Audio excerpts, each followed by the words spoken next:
and make your life difficult. Yeah. And then you got to hire attorneys and so on and so forth. So, of course, you can bring up whatever you want here. You may take control of the airwaves. And again, 855-450 free. Let's jump into actually a story you brought in here tonight, Chris. It is about young people and cell phone usage. Now, I mean, anybody who's been around for the last decade or two has heard people complain about those darn teenagers and their cell phones. You know, they're always on them. Yeah, whenever you see them. It's humorous too, because I see older people as well on their cell phones, just equally as bad. Yeah. Like, clearly, this is not really a young person problem. Do as I say, not as I do. But yeah, and the older people can be even worse because they're. I mean, as you get older, you kind of, you have a harder time with, all sorts of, mental, decline. Like you're having right now. Exactly. Like, I'm no exception. I'm only 35. Moment. I'm only 35 here. And, and the truth is, anybody over 28, you slowly start to deteriorate year after year after year. And the people most critical tend to be people who are, especially prone to these sorts of problems. And I think in some cases it's so bad that these people don't even really use their cell phone because they're just not able to. They're not capable of it anymore, or at least not to the same degree. So they have an easier time complaining about the young people, but the reality is it's... Well, I mean, the generations have complained about each other for generations, for sure, right? For sure. So this is just the latest. But now it's manifesting into a very unusual fashion here. You're saying that apparently, or the story is saying that in the state of Vermont, someone has put forth a bill. It's just a bill at this point, right? Like, this hasn't actually passed yet. Yeah, and it's doubtful it will pass, but it has been proposed. Yeah, and it does, beg the discussion about the issue, and so I think it's a good... well, I haven't heard anything besides the headline that you told me earlier. So what's going on I think here? this is a great example of the ageism, and it's bigotry. It's what it is. It's no different than bigotry. They continue to use excuses for why we need to raise the age of all sorts of things, and they keep coming back to the same excuse. But the problem is the basis of that excuse, the science doesn't really back up what they're basing it off science, but it doesn't really back up their argument, because effectively it's something to the effect of the argument is effectively... Hold on. Just sure. Before you get into this, the proposal is to ban cell phone use. We haven't even said this yet. To ban cell phone use for people under 21? That's correct. I thought I read the title, but I'll read it again. I think it was off the air. So this is from the New York Post, and they're literally, the title of the story is, and this is actually what the bill proposes, is to ban all cell phone use for anybody under the age of 21. So it says, Vermont bill would ban cell phone use for anyone under 21, is what the title says of the story. Insane. And I read the story this time, so I do know that is actually what they're talking about. And there's no way serious. It's gonna. I mean, I just can't believe that this could get any political feet underneath it. But maybe it will. Well, Ian, I mean, kids, they're not mature, and the brain isn't fully developed until 28. So we should. Hold on. Having not read it, that's what the science says. Right? Are they going to say that it's because of like the cell phone radiation that they should be banned, or just because? Nope. It's not distracting. It's not. They're not. No. It's not that they're distracted. It's that they're not mature enough. Why would that have anything to do? I want to hear. I hope they interview the guy who has actually sponsored this. They did, okay, and great. He's totally serious about this. All right. A Vermont lawmaker has introduced a new bill that would ban the use of cell phones for anyone under the age of 21. State Senator John Rogers' proposal would punish anyone under the age threshold found with a cell phone with up to, and get this, this is the insane part, a year in prison. And $1,000 fine. Jail, but yeah, or both. Yeah, a year in prison. I mean, I don't know about you, but talk about like disproportionate punishment. Like I understand, like a 50. Like I could maybe kind of understand. I mean, I don't really understand a $50 fine, but like I could at least see like, okay, it's like, this is a little slap on the wrist for I don't even know, because I mean, really, in and of itself, the use of a cell phone is not like, it doesn't hurt anybody. Well, neither does smoking marijuana. Well, people would argue it at least hurts the person who is smoking it. At least there's some people who would argue that cell phone radiation hurts people. I guess that's the only, but that's not the argument that they're making, right? No, okay, that's why I want to hear the argument. If it was, I could maybe see that, but I don't even think yeah, it just sounds ridiculous to me. It does. Rogers argued that young people are too immature to use cell phones.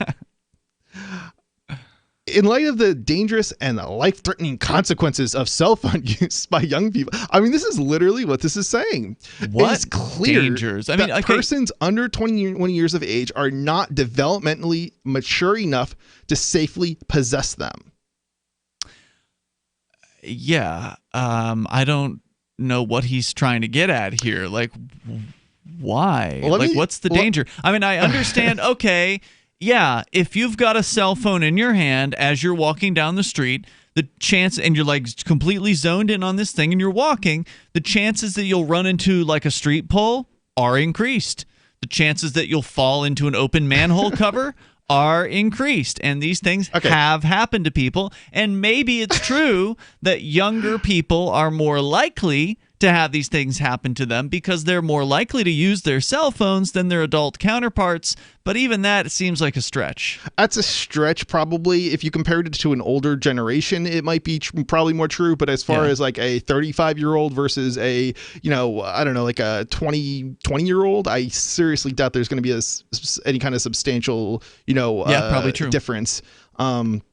In this age of 21, or a 21-year-old to a 20-year-old, entirely arbitrary, right? Like, now you can use the cell phone now that you've turned 21. Well, let me continue with what he's saying, because this just, please, it's absolutely.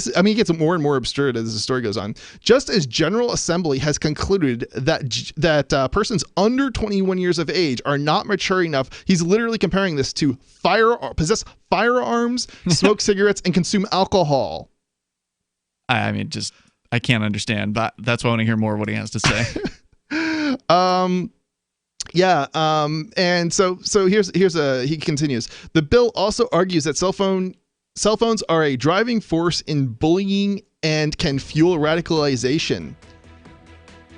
Huh?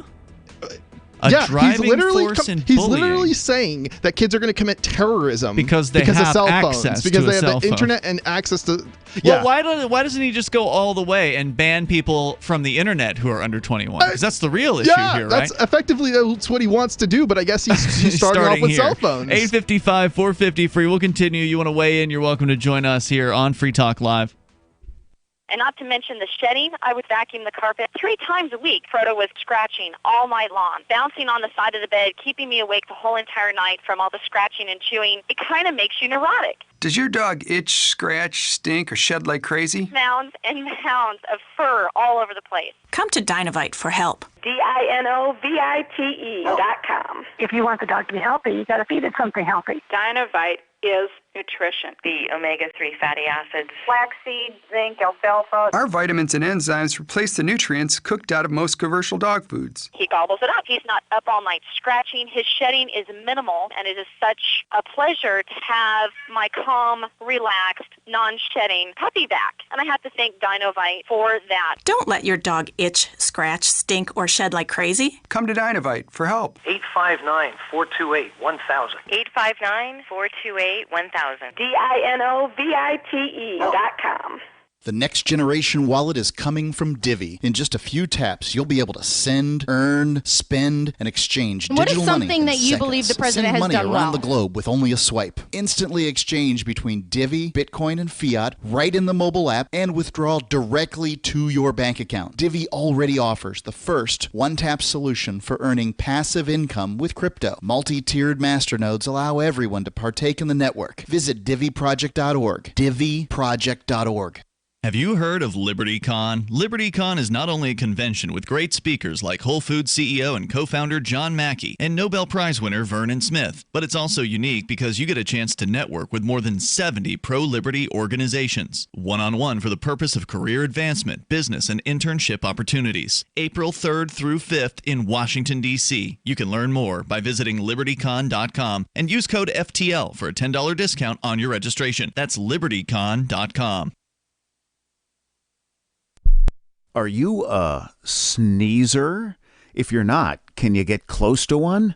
I don't literally mean someone sneezing. Sneezer, as defined by marketing guru Seth Godin, is an opinion leader. When a sneezer mentions something, other people catch what Godin calls the idea virus. Seth Godin says some people are more likely to tell their friends about a great new idea. So identifying and courting sneezers is a key success factor for idea merchants. His book, Unleashing the Idea Virus, is the most downloaded ebook in history, and you can download the whole book free. That's how he's making his idea contagious. Click tips, tricks, and other stuff to help you cut through the clutter at www.survivalspeech.com. I'm Holland Cook. So you've heard all 3 hours of the latest episode of Free Talk Live, and you're still hungry for liberty-oriented audio content? Did you know that we have another 24/7 audio stream at LRN.FM? The Liberty Radio Network airs the latest episodes of some of the best liberty-oriented podcasts on the internet around the clock. In addition to recorded content, you'll also hear live shows like Free Talk Live, originating from our Keene, New Hampshire studio. So listen anytime at LRN.FM. That's LRN.FM. There are basically two types of advertising: direct response and branding. Radio's great for direct response with its low cost to listener ratio, but audio can't be beat for branding, which is a longer term endeavor. You want to be the first thing that someone thinks of when they think about your product or service. If you have a local business that you want kept top of mind in your community, call the station. If you need national reach, Free Talk Live's got around 200 radio stations, millions of monthly listening sessions, can suit all budgets, and if we don't think we're right for you, we'll tell you. Email me, mark@freetalklive.com. Live video of our Keene, New Hampshire-based shows is streamed on DLive. Please follow and share at dlive.lrn.fm. That's dlive.lrn.fm.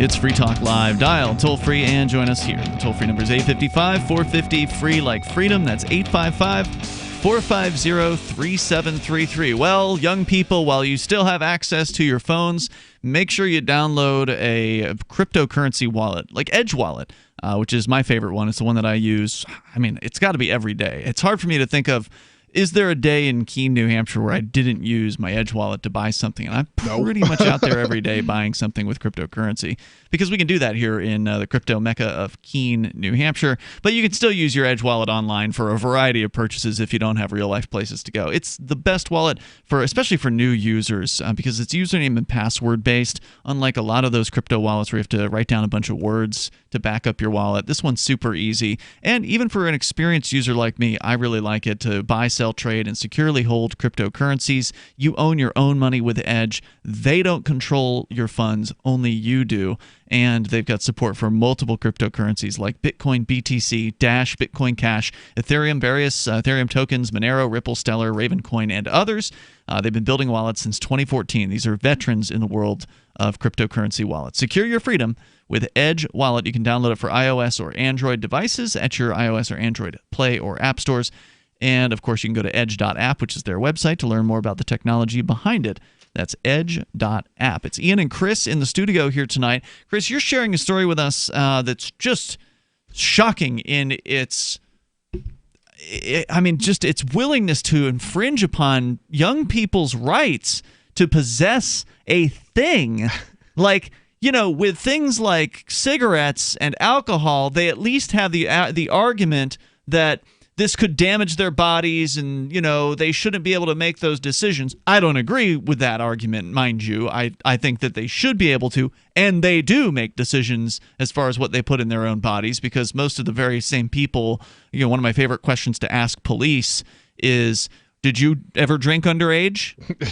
Because cops love alcohol, a lot of them, and you know they didn't wait till they turned 21 to drink, and it'll usually result in a police officer ignoring you because they don't want to lie, so they just won't answer the question. I know that they in Pennsylvania, at least, if you get caught drinking underage, and you're in law enforcement, you'll get kicked out of the or not law enforcement, but criminal justice. You'll get kicked out of the major, I think it is, because you'll never be able to become a police officer, because I guess that's one of the things that you can't become a complete police officer if you get caught drinking underage, at least in Pennsylvania. Yeah, I suspect it's different in different places. Yeah, I'm sure it is, but I find it interesting, and that was that's at least what they told us when I was in college back in like. But 2000s. Now they're proposing to ban cell phone use for people under the age of 21. Mind you, this is just in Vermont. Okay, that's where this proposal is happening. But it's a crazy proposal.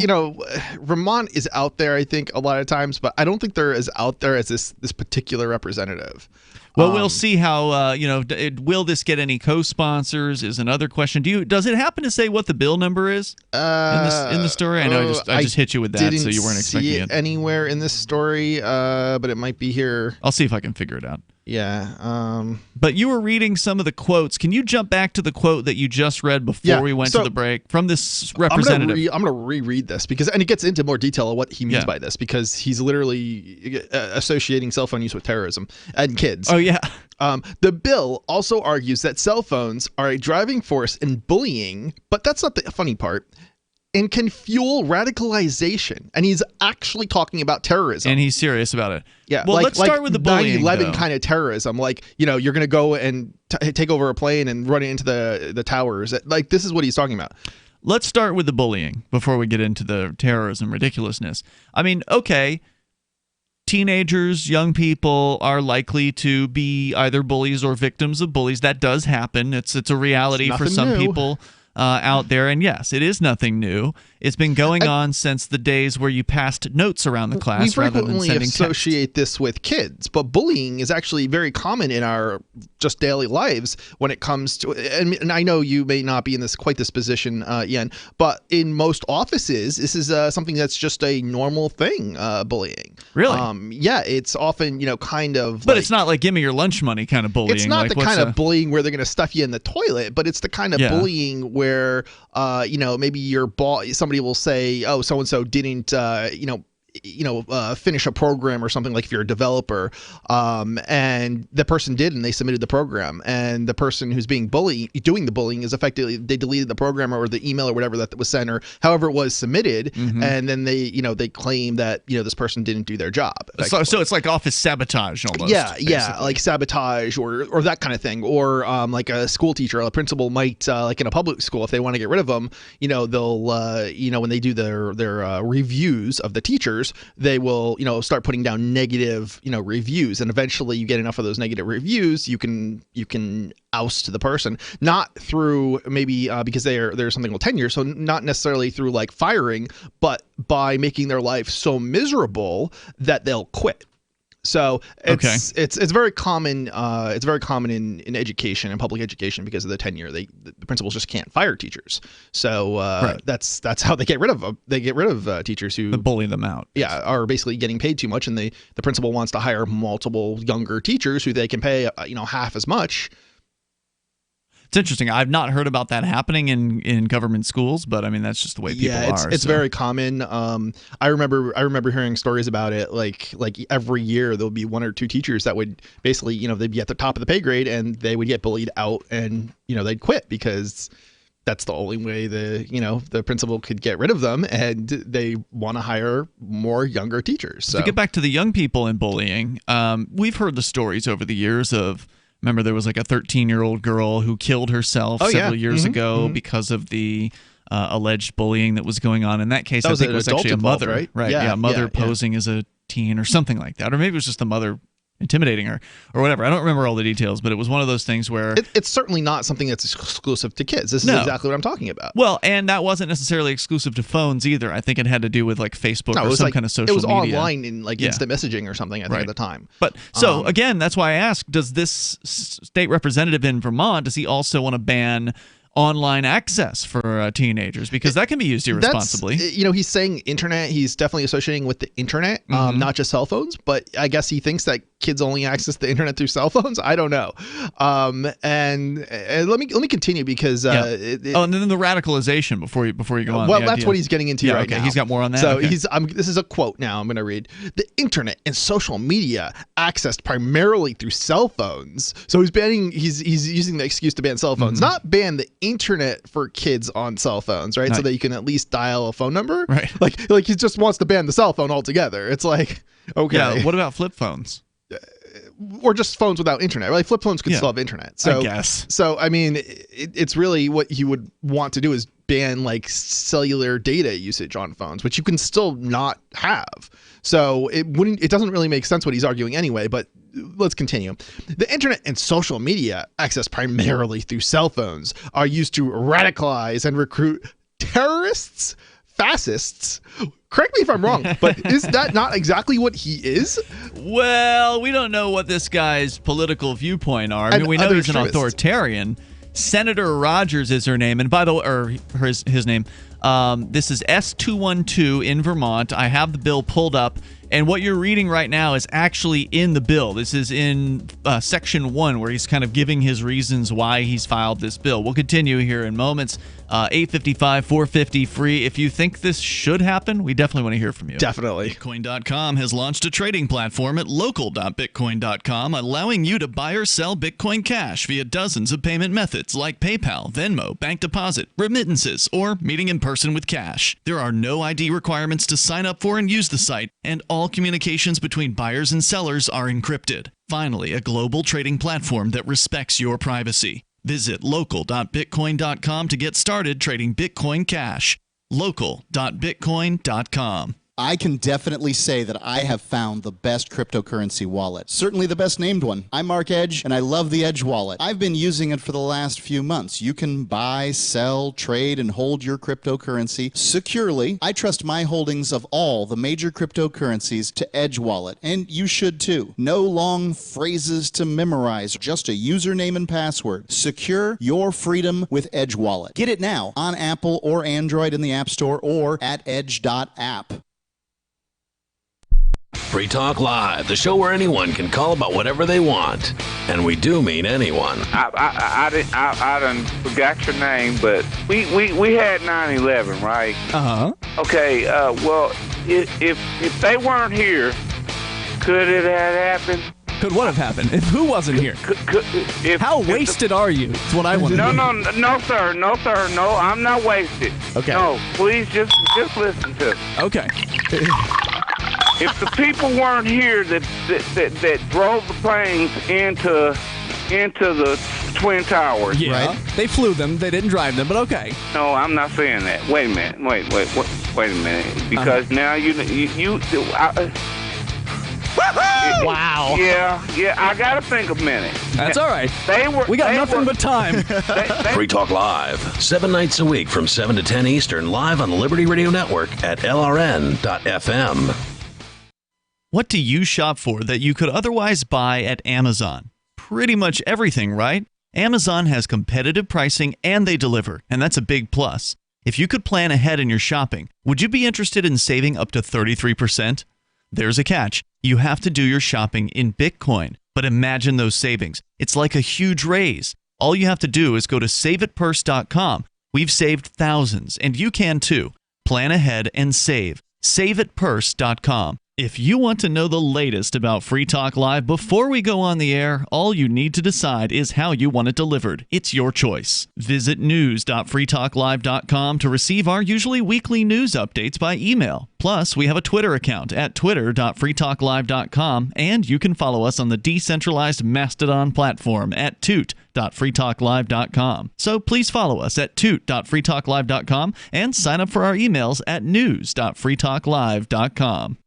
The political world is a maddening cesspool of corruption and lies. Nobody tells the truth. Nobody keeps campaign promises. Nobody obeys the Constitution. Nobody puts the people first. How can we ever escape this web of tyranny? Vote for nobody. Hi, my name is Nobody. I'm running for governor of New Hampshire because nobody knows how to live your life better than you do, and nobody deserves that kind of power. I want to put you back in control of your money, your lifestyle, your work, your body, and your life. Nobody should rule you but you. New Hampshire convicts many people of so-called crimes that should never have been prosecuted. If elected, I will pardon every victimless crime in New Hampshire history. This includes drug, gambling, prostitution, gun, and driving offenses. Nobody should have a criminal record when they have not harmed anybody. Wouldn't it be nice to have nobody telling you what to do?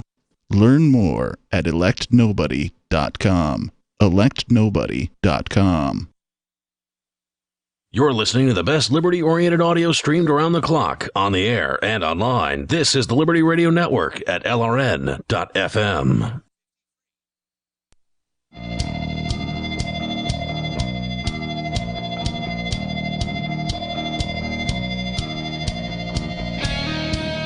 This is Free Talk Live, and you can bring up whatever you want. The toll-free number is 855-450-FREE, like freedom. That's 855-450-3733. We have the Discord call-in line rooms over at discord.lrn.fm. We're going to be heading over to one of those here in just a moment. By the way, if you call on our Discord lines, you'll sound almost like you're sitting here in the studio with us tonight, by the way. It's Ian. And Chris. Plus, Free Talk Live brought to you by Divvy. The next generation wallet is coming from Divvy.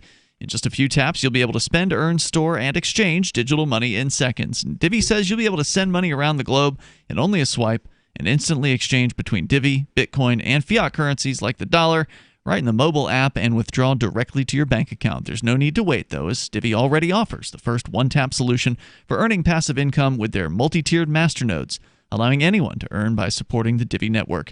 When the new Divvy wallet launches because of Divvy's relationship with Western Union, Divvy will be in 200 countries, including the United States. You can learn more at DivvyProject.org. That's DivvyProject.org. As we continue, Ian and Chris in the studio here. Chris, you've got a disturbing story about a Vermont, apparently he's a Democrat, Senator John Rogers, that's Rodgers, who has filed a bill that would prohibit people under the age of 21 from using or owning a cell phone. That's right. And he's citing some of the reasons, you're sharing some of the reasons why terrorism. This bill, he literally says that. Yeah. It's actually in, I've got the bill pulled up. Yeah. Point number 3 is that it could be used or has been used to recruit and radicalize terrorists, fascists, and other extremists.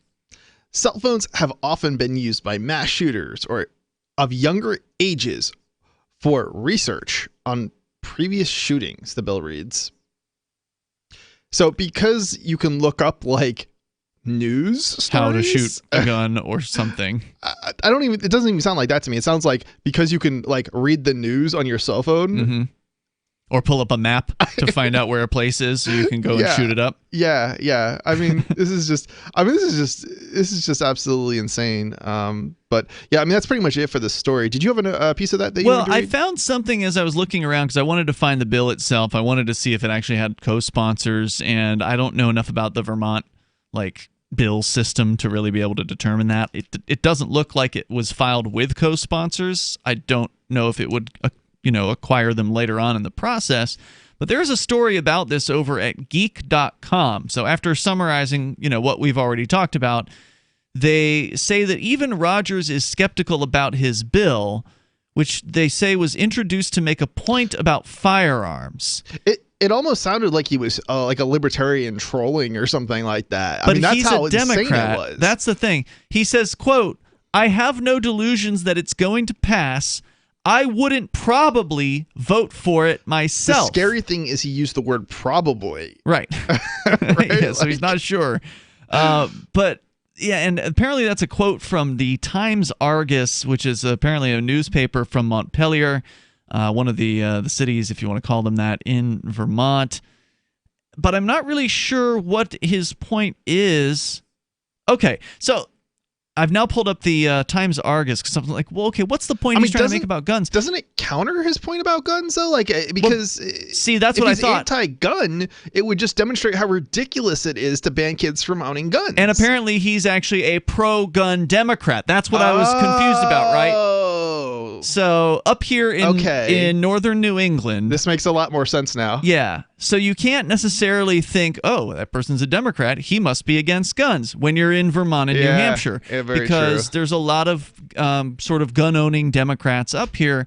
And that's one of the reasons why New Hampshire and Vermont are two of the better states. It's really too bad that it wasn't in the story. Like, this is the problem with reporters. I can't stand reporters. Like, you do something to make a point, right? And then they write about the crazy thing that you said or that you're doing, and they ignore the point that you're making. It's like, they even why did you even bother with the story? Well, in that story, they said he was trying to make a point, but didn't bother to say what the point was. Right. I had to go to the Times-Argus story, where he said, according to the Times-Argus, he's a strong supporter of the Second Amendment, and the legislature, quote, seems bent on taking away our Second Amendment rights, unquote. He said, based on the information presented in the bill, a cell phone is much more dangerous than a gun. And then he, gets into some of his points. So, okay, I see what he's doing with this. I think it's a dumb way to make a point because of the reason you're pointing out here, because people ignore the subtle or whatever subtlety there might be behind this. Yeah, I mean they take it at face value, and that's what gets the clicks, right? Yeah. And it got us to talk about it, right? And it's these reporters are just terrible. They have their own agendas, and they don't actually report on the story. They just report on what's going to get them the clicks, right? So if you want to weigh in on this, the toll-free number is 855-450-FREE, like freedom. That's 855-450-3733. So it sounds like he's probably not going to vote for his own bill. And maybe this will get the discussion started that he wants to get started in Vermont. Maybe. But outside of that, it is just going to be seen as a crazy effing bill that just looks like lunacy on its face. And most people aren't going to dig that far. They're going to read the headline, and that's going to be it. Yeah, see, I interpreted him as being entirely serious. I figured he was probably like, some left-wing extremist kind of, pretty much everybody on the left seems to be an extremist these days. But I don't know, because I couldn't interpret it in any other way. There was nothing in the story that would make me think that he was coming at it from a different perspective. Yeah, and what would happen if he actually put this forward and people took it seriously and it passed? I would be concerned that they might take it seriously. Me too. Right? Like, it's, the stuff that has already passed. Well, right, and he makes the arguments. He says that the legislature has concluded that those under 21 aren't mature enough to possess guns, smoke cigarettes, or drink alcohol. Which is the same argument that the left has actually been making on all sorts of other issues. Well, no, you keep saying the left, but look, the people on the right support the raising the age to 21, a lot of them. Not all of them, but, the legislator types in D.C., you didn't hear any real pushback when they passed the raising of the smoking or the nicotine purchasing age. Yeah, and I would agree with you on this. I think the right is just as bad. Yeah. And I often emphasize this on Freedom Decrypted, that the right, I keep saying left all the time, and I recognize that I keep saying left, and it's because my perception is that a lot of the stuff that's currently going on is coming from the left. But I would agree that the right is no better. And if you had asked me 10 or 15 years ago, I probably would have been using the word right to describe all the crazy stuff that was going on. Well, the thing is, it's just authoritarianism. It's just statism. It just happens to be that the left seems to be what's pushing these crazy agendas today. Maybe. Look, if you go by what they say around here, so like you and I have been to a couple of the local Keene Republicans meetings.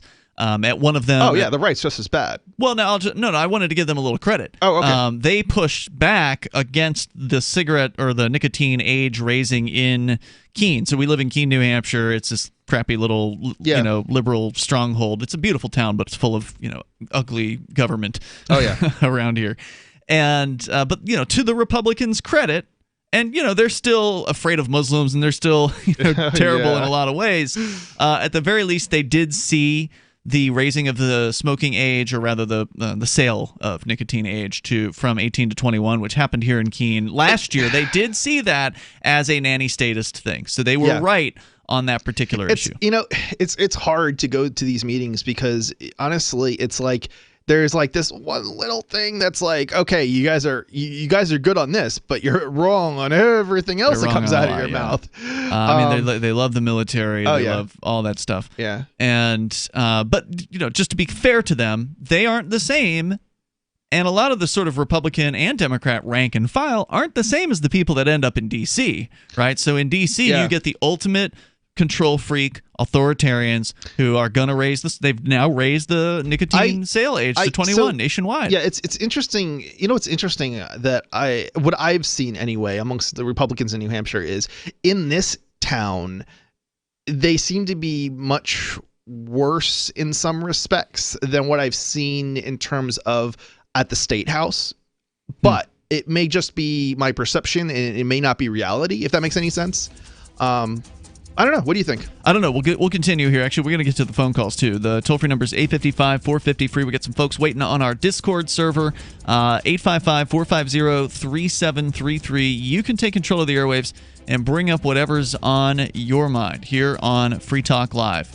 It is up to you. 855-450-FREE, like freedom.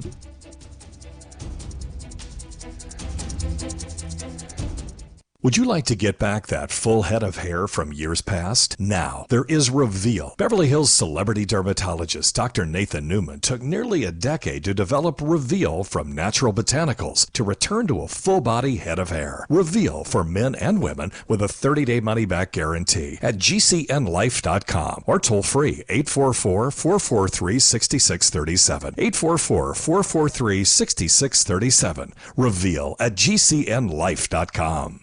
Have you ever watched a video on the internet and found yourself waiting for the skip the ad button?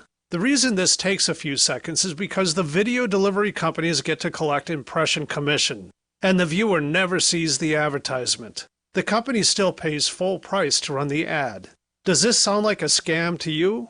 Is there any wonder why internet ads are so ineffective? For over 100 years, radio has been a proven source for companies' messages. Radio listeners are engaged and want to support the companies that sponsor the shows they're so passionate about. Simple companies like window treatments, security, pillow companies, and more have been able to break away from the big box stores, building multi-million-dollar businesses. Find out what radio can do for your business. Call 877-996-4327 or advertise at gcnlive.com. That's advertise at gcnlive.com. Most of you know that heart disease is the #1 silent killer in the U.S. What if I told you for just $54.95 a month you could fight against heart disease naturally? At Heart and Body Extract, we've been helping thousands of people get back to a healthier heart. Don't just take my word for it. Check out all of the success stories at hbextract.com or to order, call 866-295-5305. That's 866-295-5305. hbextract.com. Don't risk it when you can take charge of it. Is spreading the message of liberty, cryptocurrency, and peace around the globe worth $2 per month to you? As you may already know, in addition to our internet feed, LRN.FM broadcasts on free-to-air satellite across North and Central America, as well as Sub-Saharan Africa. And we've been available on satellite for free 24/7 since 2010. The LRN.FM free-to-air satellite signal is reaching some of the most oppressive regimes in the world, and there's no doubt our ideas are making an impact. You can learn more about the channel's impact by watching the 3-minute video at fund.lrn.fm. If you'd like to help free minds globally with our ideas of liberty, cryptocurrency, and peace, you can donate as little as $2 per month via fund.lrn.fm. You can help us continue and expand our satellite broadcast to multiple continents. Visit fund.lrn.fm today, and thank you for your help. Don't forget to share the link on social media. That's fund.lrn.fm. There are lots of ways to listen to Free Talk Live. Our podcast has been around since podcasts began, and now the FTL feed is loaded with content besides our full show archives. Did you know that we make it easy for you to customize your podcast subscriptions? We have different feeds, one that includes only our full shows, one with just the Daily Digest, and one with just the Edgington Post. You decide what you listen to. It's quick and easy to customize your feeds at feeds.freetalklive.com. That's feeds.freetalklive.com. Looking for a great real estate investment? Consider New Hampshire, which is ground zero for the Liberty Movement. Your first call should be to Mark Worden from Porcupine Real Estate. He's more than just a real estate agent. He's your New Hampshire concierge. Where are the best places to live? Do you want farm, city, the burbs, or forest? Do you want a duplex or multifamily building so that renters pay your mortgage? There are homes in all price ranges in New Hampshire, and Mark can help with financing too. Invest in liberty and property. Mark Worden can help. PorcupineRealEstate.com. Do you love Twitter? Make sure you favorite the LRN.FM Twitter account so you can receive our tweets at twitter.lrn.fm. That's twitter.lrn.fm.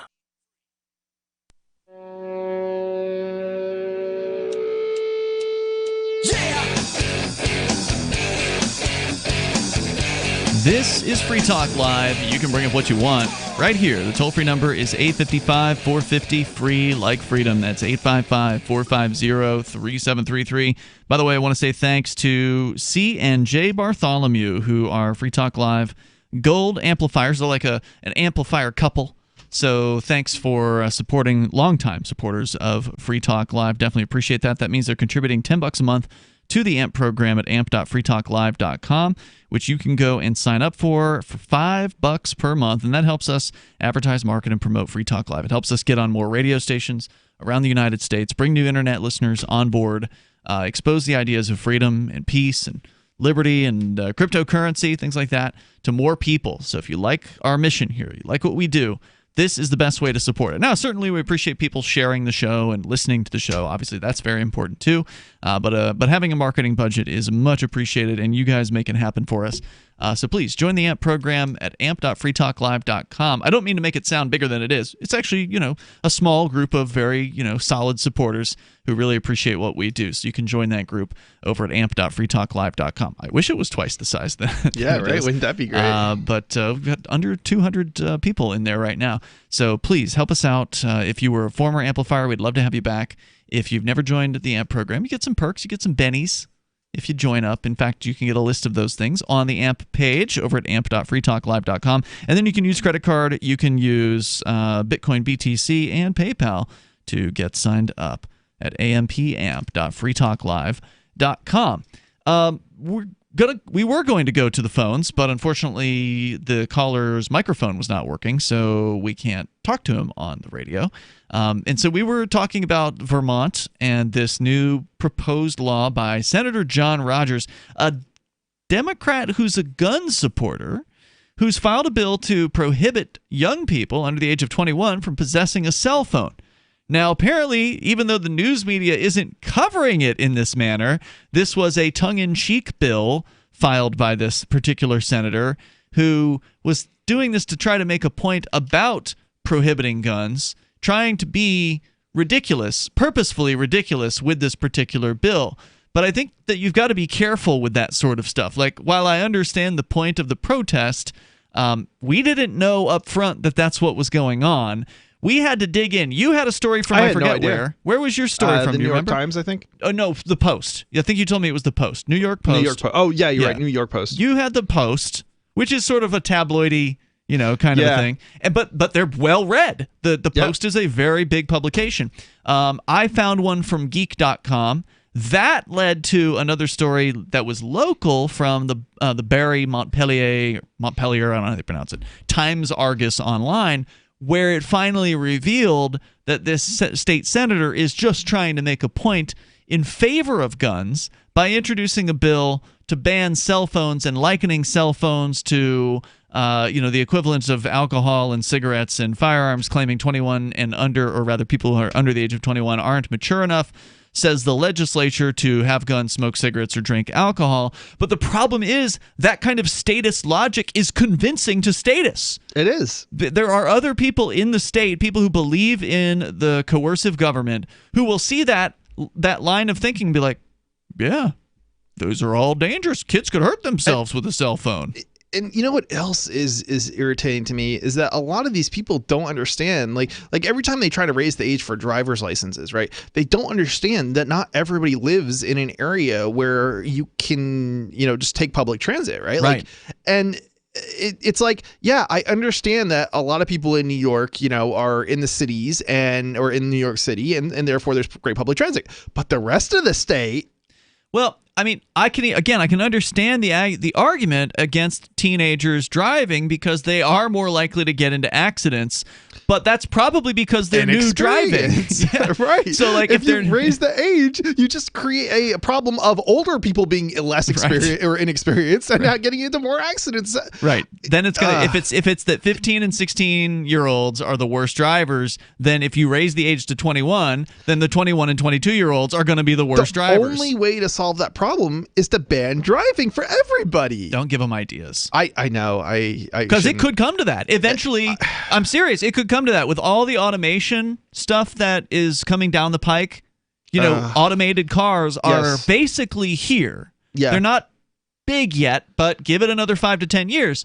Once these things get big, I guarantee you're going to have some state legislature or even national or whatever. Somebody's going to put forward a bill, might not go through the first time, and they're going to say, well, now that we got all these automated cars, they're going to say they got all these automated cars on the road. We've proven that they're safer. Automated cars get in less accidents per whatever 100,000 or whatever. They're going to have the numbers behind it because it's going to be true. Automated cars, more automated cars on the road, working in tandem with one another, are going to be a safer experience. The humans are going to be the rando factor that comes in there, and they're going to be the ones causing most of the accidents, and that's going to be their justification. They're going to say no more driving for humans. You know what's actually insane is that there's actually already an organization set up to fight this. To fight what? To the fight ban? The legislation that's coming effectively on banning drivers. So there's an organization that's going to fight for human drivers? It's something like the Human Drivers Association or something Interesting. like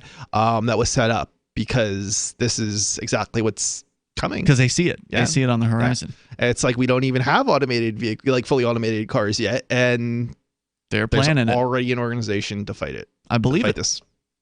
It's predictable. I mean, the statism isn't like thinking outside of the box. No. Statism is smash that, stop that, violence. Use whatever kind of violence is necessary to try to change people's behavior. It doesn't matter even if you point out the flaws in their logic and it's like you're going to go and kill more people than you save. Like you can't even point that out. There's still going to be like... You mean by arresting peaceful people for driving illegally when it's made illegal? I don't even know. There's like lots of examples out there that... I'm not necessarily saying death, but like effectively the harm is like you're going to cause more harm than people let you save or. Well, they'll cause more harm in that people will get tickets and get arrested for driving without permission at that point. That's harm towards the individual. But arguably the roads will be safer. Well, in this case, maybe, but like a lot of times there's these laws that we pass and like even the statistics are like, okay, we throw, this number of people in prison over this issue. And it results in, we have like numbers like, this many more people get addicted to drugs or harder drugs. And you can say, okay, so we actually end up, pushing people into like hard drug use that were previously not hard drug users. They were just, marijuana users or whatever. And so the idea of the law is to like basically get people off of drugs, right? Or to discourage drug use. That's what some people will say. If you look at like the statistics, and I don't know if this is true in this particular example, but I'm saying this is the kind of thing that actually happens. You'll find that you end up actually resulting in more people using drugs and harder drugs for the very legislation that was supposed to discourage drug use or discourage hard drug use or whatever. Made it worse. And it just makes it worse. Right. And that was true with alcohol prohibition. It's true of drug prohibition today. I don't know what it would look like with a total ban on driving. You'd have to like, if you wanted to drive in a situation where all driving was banned, you'd have to try to drive without being seen driving, which would make it incredibly dangerous, right? Like ducking down behind the steering wheel, up. Using mirrors to see what's going on. I mean, I guess the question is, how will they know that you're controlling the vehicle and not your car? They'll just ban you sitting in the driver's seat.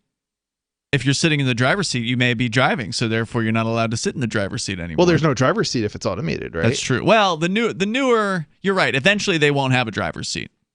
I don't know, right? Like for a while they will, because they'll allow you to take over, right? So they're going to have a sort of a hybrid where you could drive if you wanted to. Not fully automated, right? Well, they will be fully automated, but you could take it off of automated mode and you could still drive it, right? So you could hit the brakes. Yeah, maybe. You could, regain control if something, because, at some point somebody's going to get a blue screen of death on whatever the computer is that's running the car.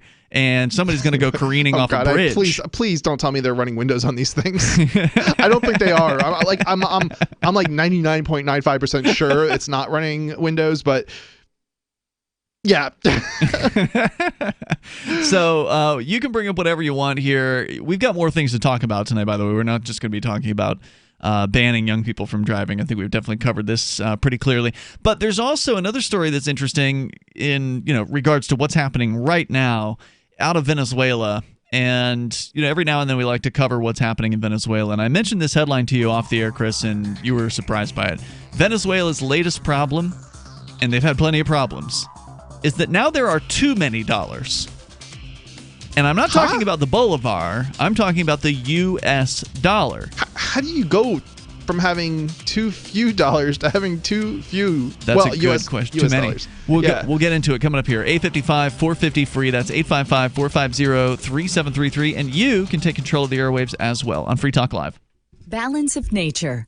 Changing the world, one life at a time. Scientific research has shown that many cancers and lifestyle diseases can be prevented with a diet rich in fruits and vegetables. This prevention comes from the phytochemicals in the plants. They fight against oxidants that damage the cell's DNA, causing mutations that lead to disease. In my lab, I've seen the immune response increase, I've seen your DNA repair capacity increase, and I've seen DNA protection. As a scientist, I know that balance of nature works. Experience the balance of nature difference for yourself. Call or go online now and become a preferred customer, which gives you our best pricing and free shipping. And we will take an additional 35% off of your first order. This will be a limited time offer, so don't wait. Call 800-2468-751. That's 800-2468-751. Or go to balanceofnature.com and use discount code FTL. Are you tired of governments murdering people around the world? Stop using their money. There is an alternative. Bitcoin is a stateless, free market, non-political currency. Bitcoin cannot be inflated or controlled by any government. By using their money, you are helping the state. Stop doing it. You have an incredible alternative available now. Learn it, use it, spread it. Get started with Bitcoin at bitcoin.com. That's bitcoin.com. LRN.FM now has a Discord. Discord is a free text and voice chat platform, and we now have our own server with a bunch of channels at discord.lrn.fm. You can join other listeners as they chat about various things during our live shows, or anytime, day or night. Discord software is available cross-platform, so you can have it on whatever device you want and take your chats anywhere. Join our Discord at discord.lrn.fm. That's discord.lrn.fm. You're listening to the live edition of Free Talk Live. Hour number 2 is next after the news here on the Liberty Radio Network at LRN.FM.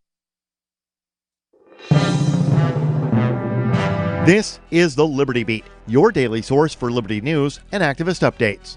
Produced in partnership with the SNLS Network and listeners like you. Online at snlsnetwork.com.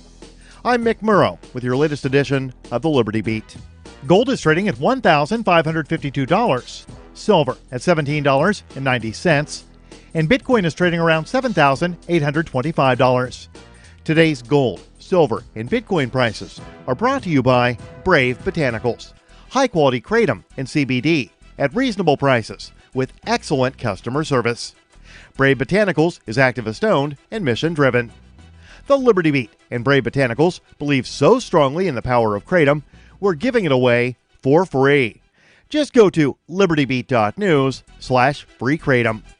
This is the Liberty Beat at snlsnetwork.com. In the news, Iran's civil aviation chief is rejecting U.S. claims that Ukraine International Airlines Flight 752 was shot down by Iranian missiles as illogical rumors.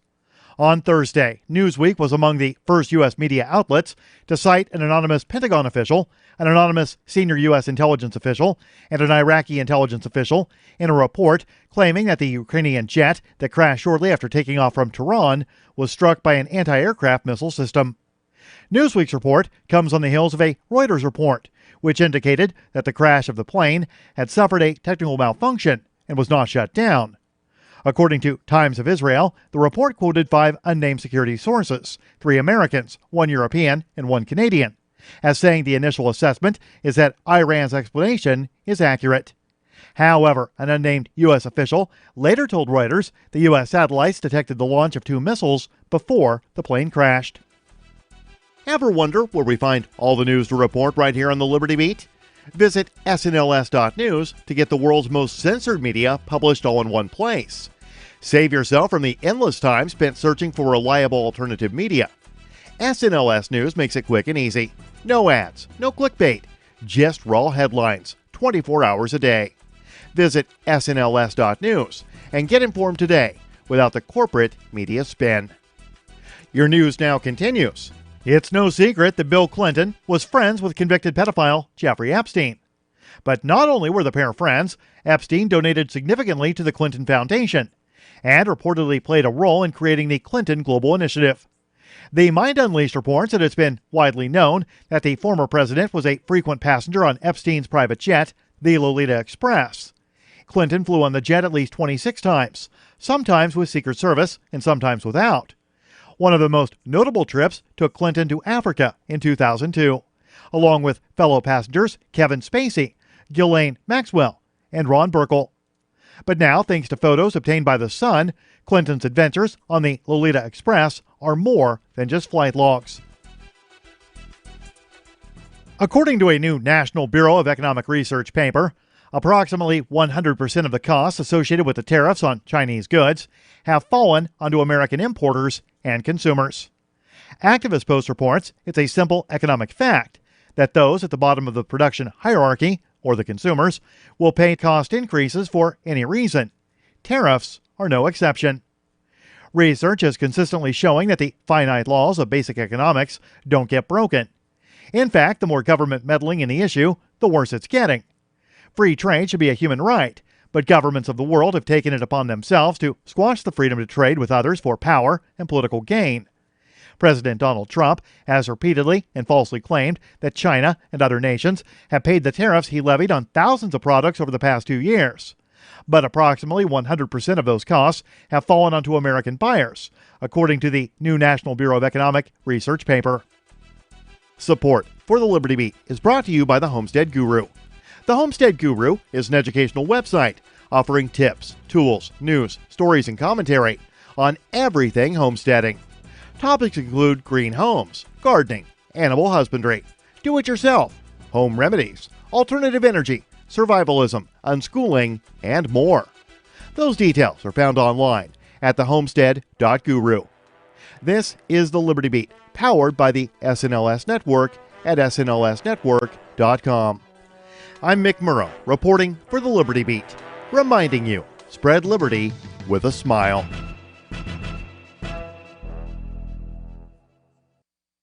It's the video sensation that's taking the internet by storm. A web series on YouTube passed the 100 views mark this week. Titled Andrew and John, the wildly popular webisodes feature roommates Andrew Vanier and John Haney playing fictionalized versions of themselves in unusual situations, mostly set in and around their Chicago apartment. Dude, did you get my tart? What's a tart? Oh, you just texted me a fart. Their latest short, titled Laundry Day, reached the unprecedented 100-view milestone this week after a heavy promotional push in which the duo posted the skits to their Facebook pages. The hit video features the roommates wearing unconventional outfits while scrounging up enough change to do laundry in their basement. Other popular episodes include Foreign Landlord, featuring John's friend Brett from work, and a video where Andrew suspects John might be a zombie. Our videos consistently get over 50 views now, but Laundry Day, that's the first one that's really taken off. Yeah, everyone I know has seen it. It's completely viral. This is the Onion News Network.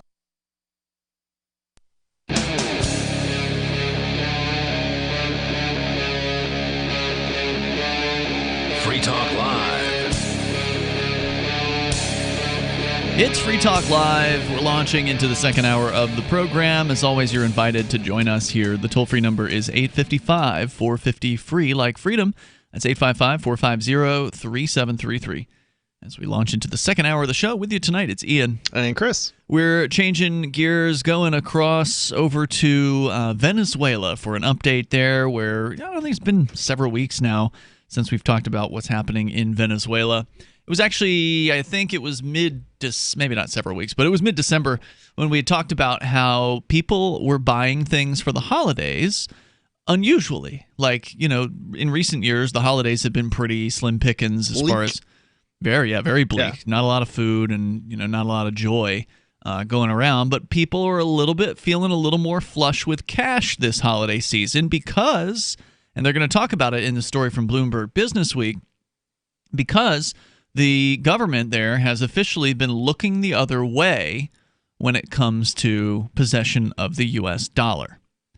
And so that has allowed people to be a little more open with their use of the greenback in Venezuela, which is what they would rather do. The average person would rather transact in dollars than they would the bolivar, which for those that if you're new to the show or haven't been following Venezuela's news, the government there has just been ravaging the money supply by radically hyperinflating their currency. And it kind of makes me wonder, wouldn't that actually help the Venezuelan government because now they have more dollars?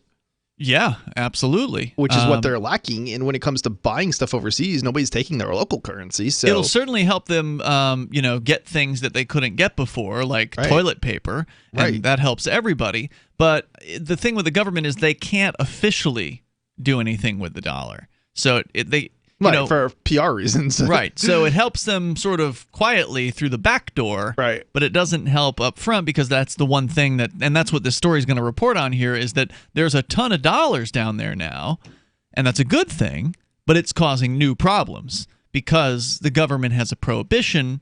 Even though they're looking the other way, it's still not legal to say take $1 into a bank account. Now it is helping their enemy basically though. In the U.S. sense, federal government, because it does enable the U.S. dollar. The U.S. government to basically, because remember, the dollar was always in decline, a slow decline. Slowly. So the U.S. government effectively benefits from this, adoption effectively of Venezuela. And so by Venezuela of the dollar unofficially. Sure. And it's not the only country. I mean, there are many countries in the world that are dollarized like this, that don't have their own local currency. So here's the story from Bloomberg Businessweek.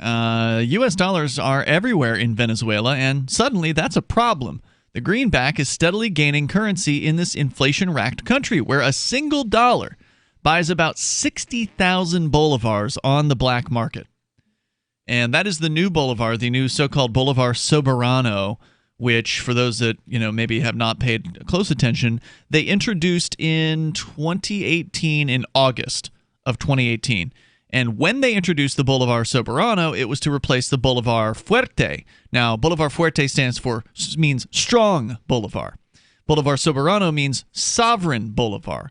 And the Bolivar Fuerte originally replaced the Bolivar. So there have been two complete replacements of the currency within the last 20 years in Venezuela. The first time, I believe they knocked 3 zeros off of the Bolivar and made the Bolivar Fuerte. And then in 2018, when they made the Bolivar Soberano, they knocked 5 zeros off. So a 500,000 Bolivar bill became a 5 Bolivar bill. Just try to think about that. We don't have bills that are that big in the United States, but if we did, that would be shocking for a lot of people, right? That's a huge change to the currency. And after they made that change... Do you know what it was like, 50 years ago or 60 years ago? Like the equivalency, was it $1 like equivalent to 1 boulevard or something? I don't know what it was even 50 years ago. That's a great question. I don't have enough history on Venezuela. Yeah, I would love to know because it would kind of tell you how absolutely insane this is. Like give you something to base your understanding or... Well, the reason I'm telling you about this this changeover, the bit of history, is to give you some perspective on how crazy the hyperinflation has been, right? So they lopped 5 zeros off of wait, did I say 500,000 to yeah, that's right, 500,000 would go to 5. And now so what happened when they switched to the Bolivar Soberano in 2018? It's again August of 2018, so it's been like a year and a half since this happened. I remember we talked about it when this happened. And we said, Mark, what it is right now, we're going to check back in another year and see what the exchange rate is. When we first looked, and it was like September, like it was like 2 weeks after the switchover, it was like 72 Bolivar Soberano to $1 US. Now it is 82,583 to $1 US. Wow. Just to give you some example of how fast this is going, the story that I'm sharing with you from Bloomberg was published on January 3rd. So 1 week ago. This story was published a week ago, and it's citing 60,000 bolivars on the black market for $1 US. It is now 22,583. So it's up another 22.5 thousand bolivars in the last week. These numbers are so big I can't even comprehend them. That's part of the problem with this. Yeah, it's like, I mean, so like if I had $100,000, I'd be able to wipe my There are people using the bolivar for craft purposes. They're like making wallets out of them and things like that, and selling them on eBay. It's like, even if I was rich, if I was wealthy, it wouldn't matter anymore. I'd be poor. That's correct. So you wouldn't want to hold on to the bolivar if you had any. You'd want to get rid of it as quickly as possible. And that's why people are using the dollar more and more often down there. In fact, the last time we read about this, they were saying that more than half of the purchases people are making are in dollars now. Signage for pricing has 2 prices on it. I kind of wonder, where are they getting the dollars from? The black market. People are literally shipping them in. And they're coming shipping back with out them. goods, I guess, because usually you would want goods for dollars, right? Or also remittances. So family members from outside of Venezuela. The people, because in the last several years, many people have escaped from Venezuela. They have left. They've moved to Colombia. Right. They've moved to the United States. They're going where their family might be elsewhere, or they're just setting up a new place outside of Venezuela. So those folks still have family in Venezuela, and they will send money through Western Union or cryptocurrency or whatever. They will send money in that way. And we've certainly seen people in Venezuela creating and selling things online. Some people will just sell the bolivar online. Yeah, that's how we got those up there. They're sitting in the studio. They're like eBay behind or something like that. on eBay. Yeah. It's illegal to sell the bolivar on eBay in Venezuela, but people will do it anyway because it's going to feed their family. Oh, I was thinking it was actually illegal in the United States, but I'm like, well, yeah, but it's not illegal in Venezuela. But I guess it's illegal in Venezuela too. Well, huh? I don't know what the sanctions are. I mean, there are sanctions on Venezuela. I don't know if they're against the people though, or they're against the government. I'm not sure. That's a good question. Yeah. Is it illegal to buy something from a Venezuelan? Is it illegal to sell U.S. dollars? I guess it isn't, right? To sell them to someone in Venezuela? Yeah, well, no, I mean, like, could we general? sell U.S. dollars to somebody in Europe for euros, I guess? I think you can do that. I mean, if you make a business out of it, then they will argue that you've become a money services business and that you're subject to MSB rules and Bank Secrecy Act stuff, and you don't want to do that. Yeah, it's highly regulated, but not illegal, I guess. Right. Or potentially not illegal. It's not likely But it would illegal. be illegal. It would be illegal for me to get on eBay and sell, U.S. dollars for euros, theoretically, right? No, I think you could probably do it to a limit. This isn't legal advice, just to be clear. I think you could do it probably to a limited extent. To a limited extent. But if you're just doing it here and there, but if you're doing it as a full-time business, they would probably say. I wonder if eBay would allow it or if they would prohibit it. That's a good question. Yeah, I don't know about that. But if you're doing it on a full-time basis, they would probably say you are what is called a foreign currency exchange, and that is one of the 7 different things that qualifies you as a so-called money services business. Right. So back to the story here. So now it's up to 82,000 bolivars per U.S. dollar on the black market. That's as of today. And it's creating challenges for local businesses because Venezuelan banks are barred from offering foreign currency accounts. So what does that mean? Well, that means if you're doing business and you're accepting dollars, you're getting a stack of money that you can't do anything with besides stick it under your bed or in a safe. I hope you don't get robbed. That's it. So we'll continue coming up here in moments. 8:50. No robber wants the bolivar, but they'll want the dollars. Oh, yeah. More coming up. Free Talk Live. Does your dog itch, scratch, stink, or shed like crazy? Come to Dynovite for help. Order a 90-day supply of Dynovite. Everything we tried failed except the Dynovite. Pick up 2 bottles of Super Mega Fish Oil. Get the 3rd bottle free. Packed with omega-3, DHA, and EPA fatty acids. Super Mega is great for your dog's immune system, healthy skin, and soft, shiny fur. Dogs love it. Try Super Omega Fish Oil. Buy 2, get 1 free. At Dynovite.com. DINOVITE.com.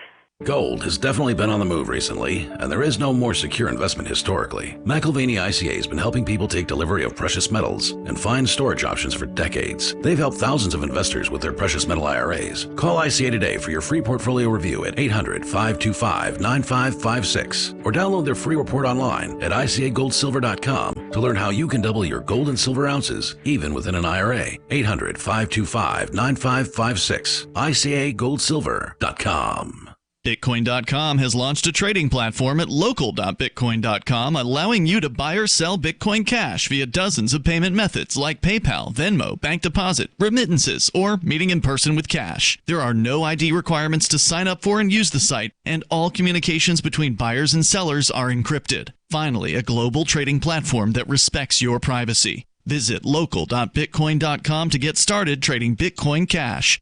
local.bitcoin.com. The next generation wallet is coming from Divvy. In just a few taps, you'll be able to send, earn, spend, and exchange digital money in seconds. Send money around the globe with only a swipe. Instantly exchange between Divvy, Bitcoin, and fiat right in the mobile app and withdraw directly to your bank account. Divvy already offers the first one-tap solution for earning passive income with crypto. Multi-tiered masternodes allow everyone to partake in the network. Visit DivvyProject.org. DivvyProject.org.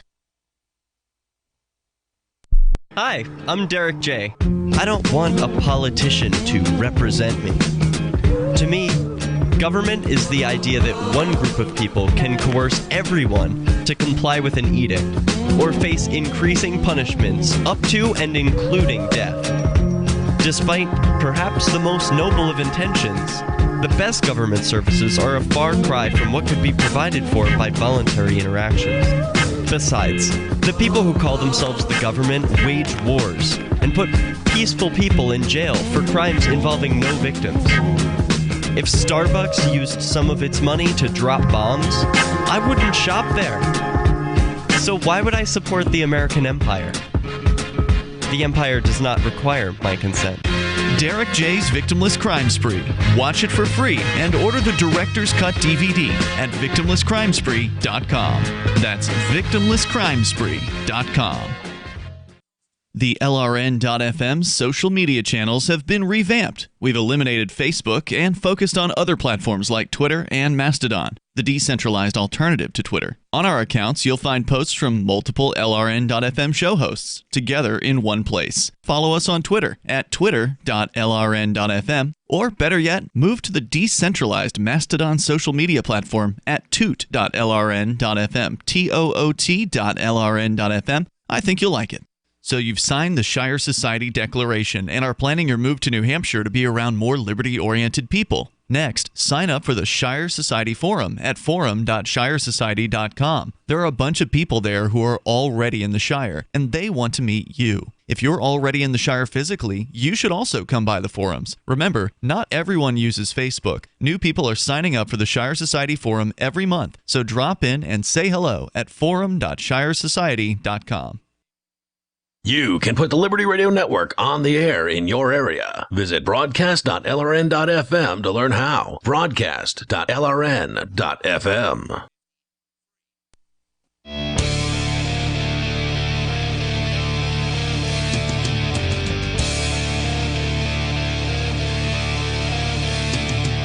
Free Talk Live. You may join us here. The toll-free number is 855-450-FREE. Like freedom, that's 855-450-3733. With you in the studio tonight, it's Ian. And Chris. We've been talking about money, specifically money in Venezuela, where it's kind of a tough life for a lot of folks there. The government has been radically inflating the money supplies we were discussing in the last segment. Hyperinflation has just ravaged people's wealth, has made it hard to find basic products like toilet paper, chicken, soap, things that you might need for your kids like antibiotics, very short supply. Ooh, I would not want medical care in Venezuela. No, very bad. You do not want to get sick down there.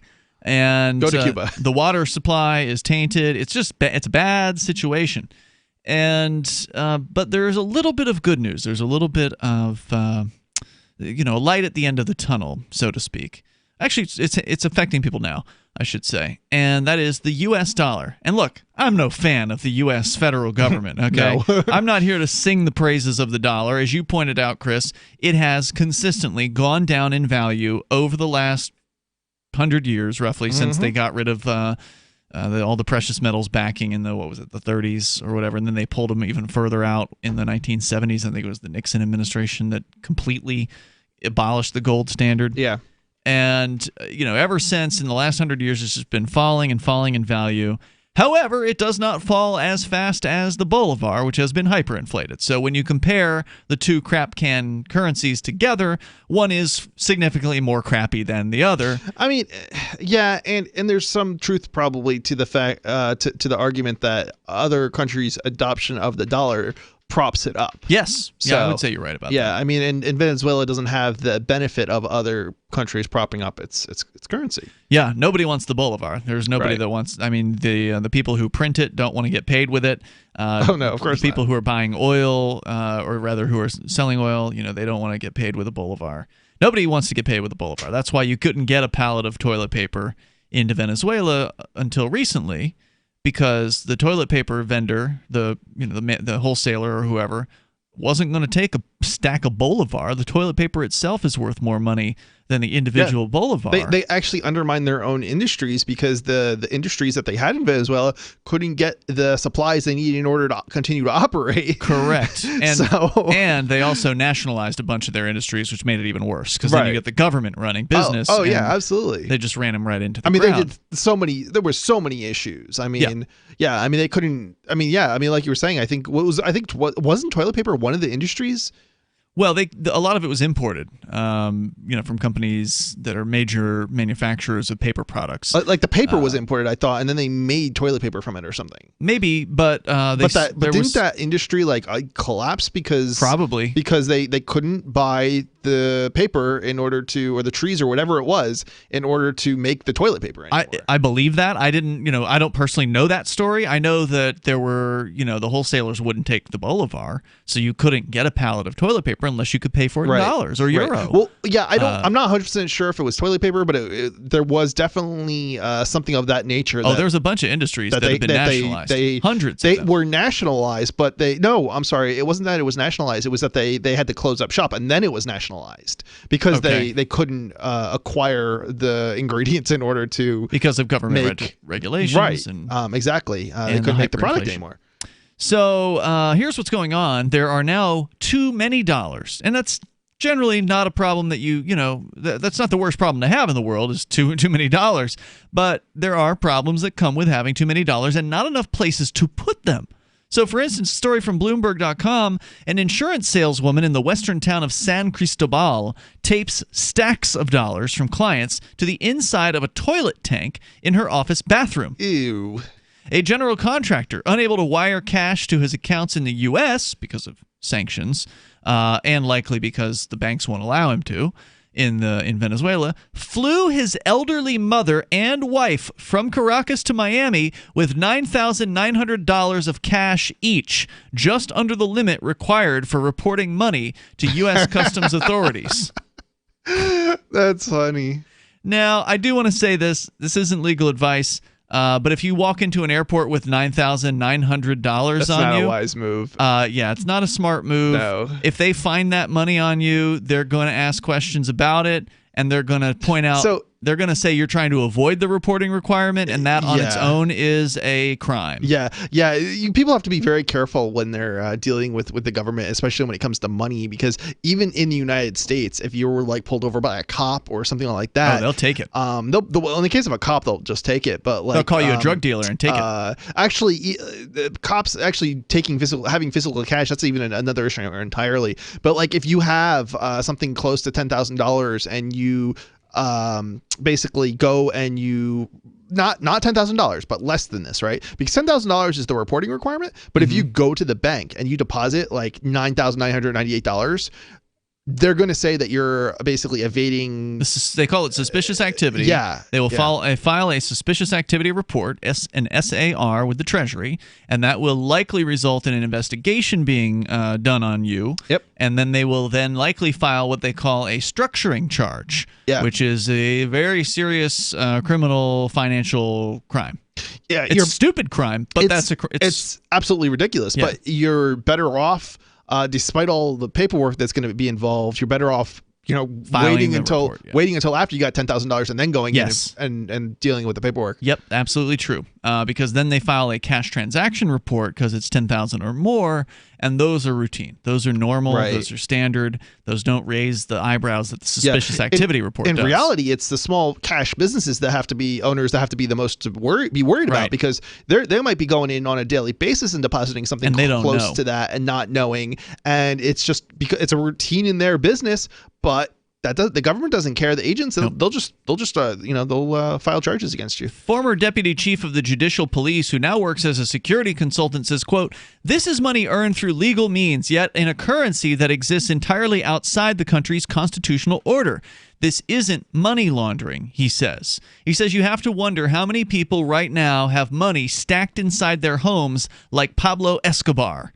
The collapse of the bolivar, according to Bloomberg, which shed 99% of its value against the dollar in just the year 2019, mirrors that of the Venezuelan economy, which has endured 21 consecutive quarters of decline. That's 5 whole years of decline. The crisis has been aggravated by international sanctions that prohibit exports of oil to the United States and cut access to external financing. While inflation has abated somewhat, largely through severe restrictions on lending, it does remain the highest in the world at a current estimated annual rate of 6,567%, according to Bloomberg's Café con Leche Index. What is Café con Leche? It stands for coffee with milk. A year ago, a cup of coffee in Venezuela cost 450 bolivars. A year ago. Tell me how much a cup of coffee cost at the end of December. Millions, I bet. No, not quite. Only quite? 30,000 bolivars. Okay. So, half a buck. Oh, I'm thinking of if we went over 20 years or something like that. No. This is 1 year. Okay, fair enough. From 450 bolivar to 30,000 in 1 year. A huge increase. The toll-free number is 855-450-FREE. So how are people handling this newfound wealth, this cash that's coming in? They're able to actually retain some of the value because of the U.S. dollar. There's more coming up here. It's weird when the dollars become subversive. Balance of Nature's fruit and veggie capsules contain 100% fine-ripened fruits and vegetables, tested pure with no pesticides, fillers, or additives of any kind, and are the most effective whole food supplements on the market today. Fruits and vegetables are on an average 85% water. Balance of Nature uses cold vacuum technology to remove the water, leaving only the whole food. We don't use any heat, air, or light drying methods that damage nutrients. Our cold vacuum technology maintains 99% of the fresh fruits and vegetables' original nutritional value. Experience the Balance of Nature difference for yourself. Call or go online now and become a preferred customer, which gives you our best pricing and free shipping. And we will take an additional 35% off of your first order. This will be a limited time offer, so don't wait. Call 800-2468-751 or go to balanceofnature.com and use discount code FTL. On Free Talk Live, we're bringing people to the ideas of liberty every day. From wrestling superstars like Glenn Jacobs. You guys really are having an impact, I believe. Like I said, a lot of where I am now is due to listening to Free Talk Live. You changed my mind on some very important issues years ago. To random people tuning in on the radio. I was kind of stuck in the left-right paradigm. I heard your show by chance on a Saturday night. From there, I went on, joined the Free State Project, and become an amplifier. So, I mean, that's really the reason why I amp is because I know that if it wasn't for you guys being on as many stations as you are, I never would have found the ideas of liberty. Your amp will directly change more lives by getting Free Talk Live in front of people looking for talk radio online and on the air. When you amp Free Talk Live, you get perks like access to the AMP-only Facebook group and AMP podcast. Visit amp.freetalklive.com. The new 4th edition of Healing Our World, The Compassion of Libertarianism, will take your understanding of liberty to a deeper level and has over 1,300 updated references, new cartoons, and a foreword by Dr. Ron Paul. With discounts for multiple book purchases, the 4th edition of Healing Our World is a great gift for the liberals, pragmatists, environmentalists, and Christians in your life who think libertarianism is cold-hearted. Get yours today at healing.freetalklive.com and use promo code FTL for a $5 discount. Some of you asked, and now we've delivered. LRN.FM's live Keene, New Hampshire studio shows are now streamed in HD on Twitch. Visit our channel at twitch.lrn.fm and give it a follow. If you have Amazon Prime, you get 1 free subscription on Twitch. If you use it on our channel, Twitch will give LRN.FM a monthly piece of your Prime subscription cost. So please watch, follow, share, and subscribe to twitch.lrn.fm. That's twitch.lrn.fm. The Free State Project has reached its goal of 20,000 liberty lovers who've pledged to move to New Hampshire and get active to achieve liberty in our lifetime. Perhaps you're trying to figure out what part of New Hampshire should be your destination.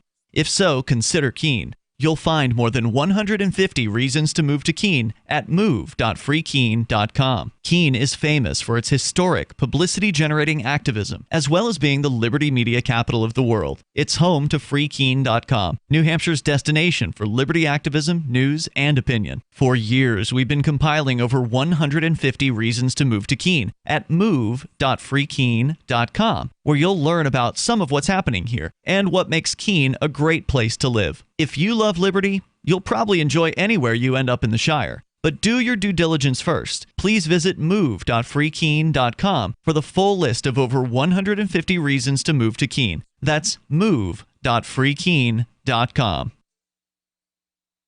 Help get LRN.FM into more ears. Visit promote.lrn.fm for a free bumper sticker, flyers, banners, graphics, and more. Promote.lrn.fm.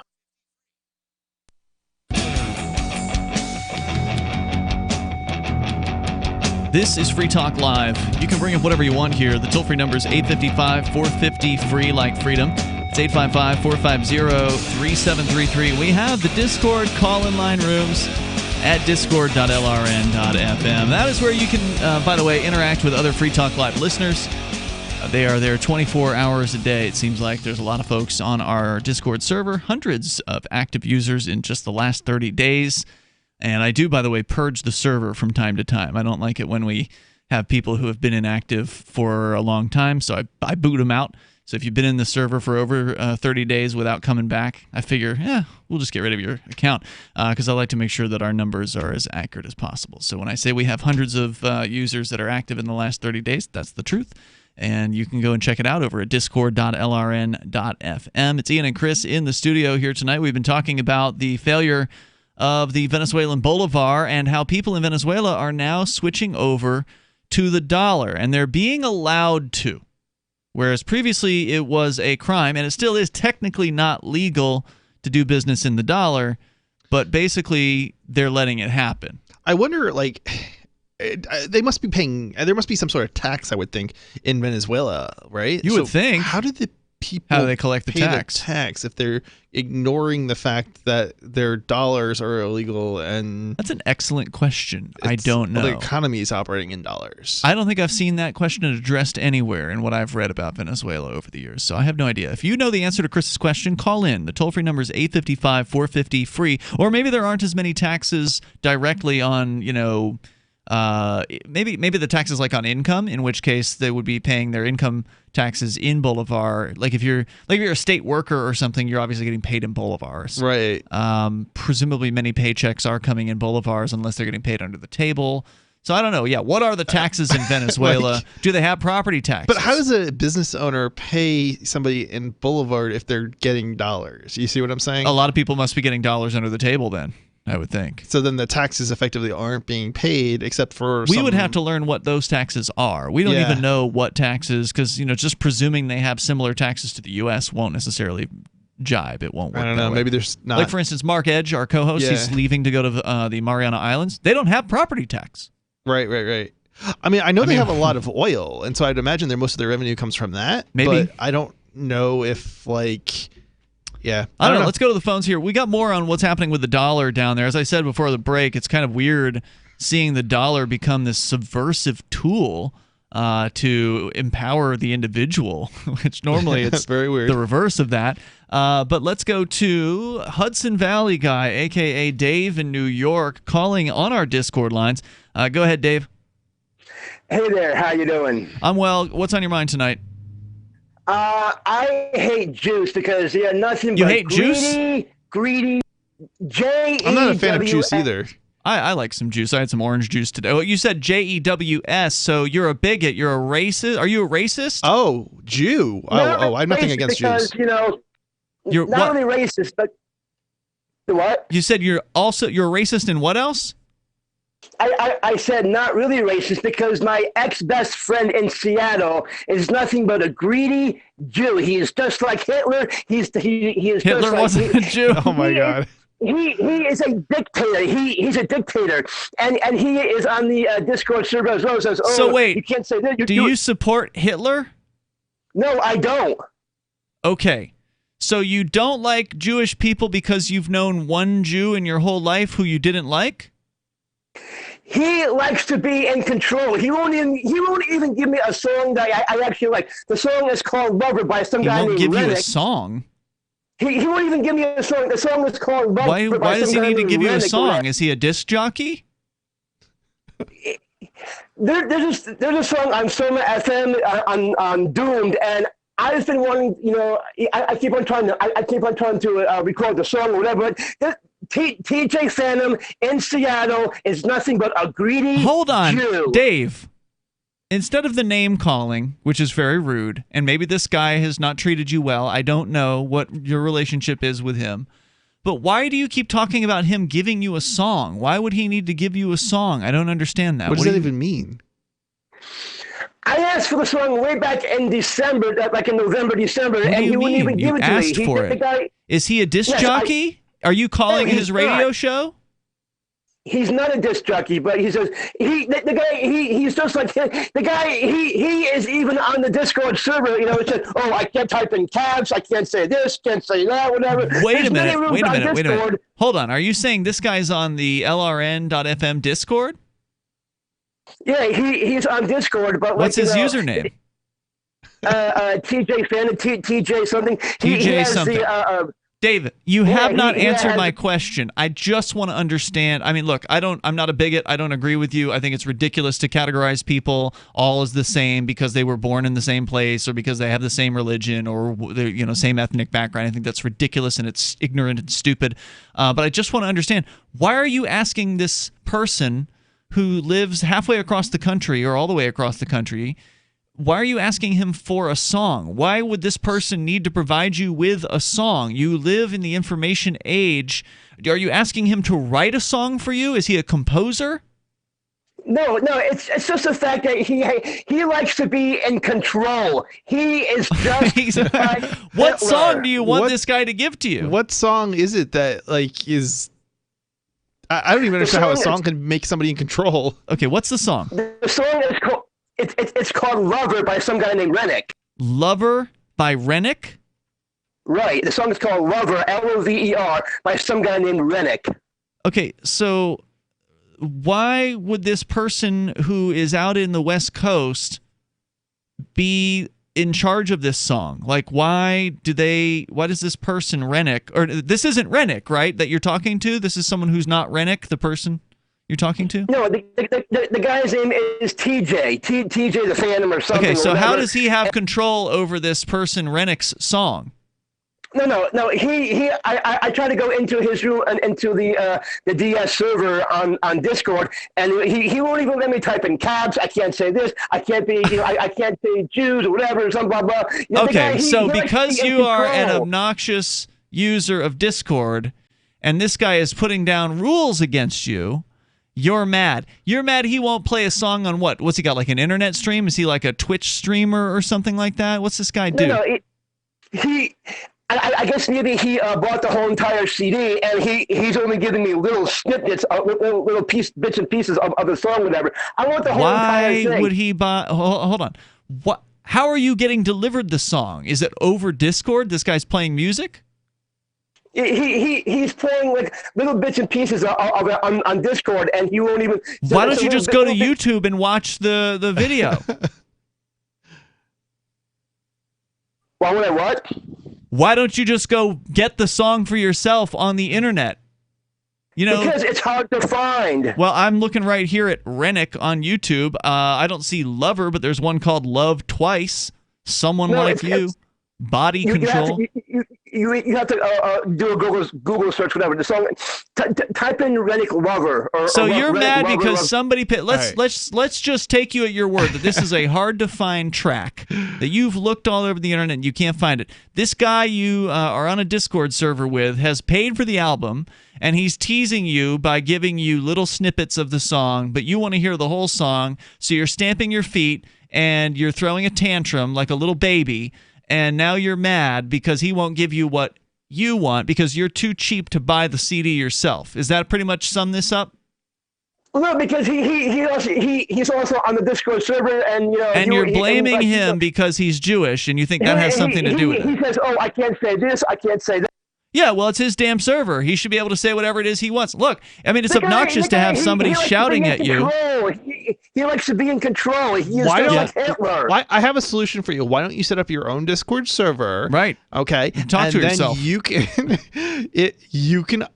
have control. Yeah, you should do that, Dave. I'm going to let that be the final thought in this conversation because, I don't blame the guy. I mean, you're always shouting in caps on the Discord server. Mm-hmm. Everything he types is in caps, but we let you do it. Now, if you get really bad and you start being racist in our Discord server, we will put you in the toxic room, and then you'll have James to talk to. 855-450-FREE. That's 855-450-3733. But I like your solution, Chris. Go get your own Discord server. They're free. More coming up here. It's Free Talk Live. Would you like to get back that full head of hair from years past? Introducing Reveal from GCNLife.com. Beverly Hills dermatologist Dr. Nathan Newman invented Reveal, which contains polypeptides with natural botanicals and no parabens, sulfates, silicones, or dyes for a salon-quality hair growth product. Reveal. Here's Dr. Newman. I've treated a lot of patients who lose their hair and they lose their confidence. We've created a unique set of polypeptides, which we call HPT6. The HPT6 contains the polypeptides from 6 different plants. The scalp infusion treatment should be used on wet or dry scalp. The Reveal hair care system is designed to be used for men and women alike. Get Reveal at GCNLife.com with a 30-day money-back guarantee. So try Reveal today at GCNLife.com or 844-443-6637. Plus a discount up to 25% off for Reveal at GCNLife.com or 844-443-6637. Message and data rates may apply. Help! Seriously, I am too young for hair loss. My hairline keeps creeping back. Receding? I got this bald spot. It's thinning everywhere. I'm gonna have to give up and shave it. Dude, put down the razor because Bosley, America's #1 hair restoration expert, is about to give you your real hair back permanently. Don't ignore the signs of hair loss. Bosley is giving away an absolutely free information kit that reveals all the signs and a free gift card to anyone who texts KIT88 to 85850. Bosley will show you for free how great your hair could look. Using the latest technology, Bosley's solution to hair loss is permanent and protected by the Bosley Guarantee. Plus, since Bosley has new non-surgical options, you owe it to yourself to text now for an absolutely free information kit and a gift card for $250 off, no matter what level of hair loss you have. Text KIT88 to 85850. KIT88 to 85850. This is Michael Dean from the Freedom Fiends. I've run websites since 1996 and have used over a dozen web hosts in that time. AgristHosting.com is the only one that hasn't broken my heart. Agrist Hosting's uptime and service is stellar, and their DDoS mitigation is the best I've seen. That's important because if you tell the truth in this world, you'll ruffle feathers. And some people will try dirty tricks to silence your voice. No matter what the haters hit us with, Agrist Hosting keeps our websites online. If you have a mission-critical commercial presence or a world-changing activism site, you cannot tolerate any skullduggery. So go with AgristHosting.com. Have a WordPress or blog site, but you're not satisfied with performance or uptime? Or just want raw hosting? Want to pay with Bitcoin? Agrist Hosting specializes in high-performance hosting with personalized service. Go to AgristHosting.com and click on the button that says Get Hosted. That's AgristHosting.com.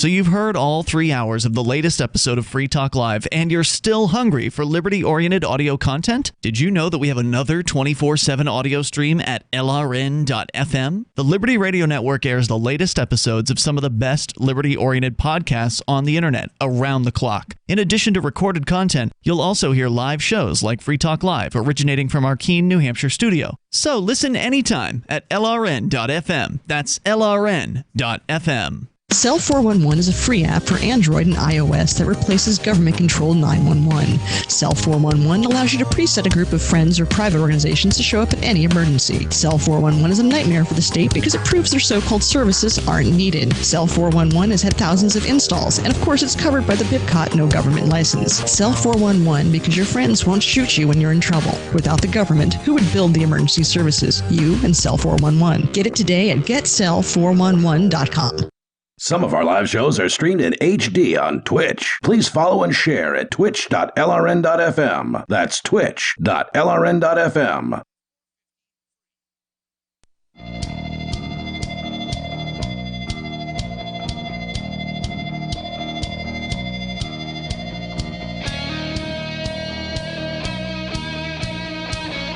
This is Free Talk Live. You can bring up whatever you want here. The toll-free number is 855-450-FREE, like freedom. That's 855-450-3733. With you tonight, you've got Ian. And Chris. And I've been meaning to say this in this conversation about Venezuela and their money situation that is just absolutely dismal. But amazingly, the dollar is actually helping them out because it's giving them an alternative that does not lose its value as fast as the government money there, the Bolivar, the other government money. And, of course, cryptocurrency is a better solution, in my opinion, for people that want to protect the value of what they've earned. And if you want to go and buy or sell Bitcoin Cash anywhere on the planet, including Venezuela, including Nigeria, including, Iran, you can go to local.bitcoin.com. Anywhere that's not censored. Well, yeah. Is it censored in some places? I would suspect, yeah. Maybe.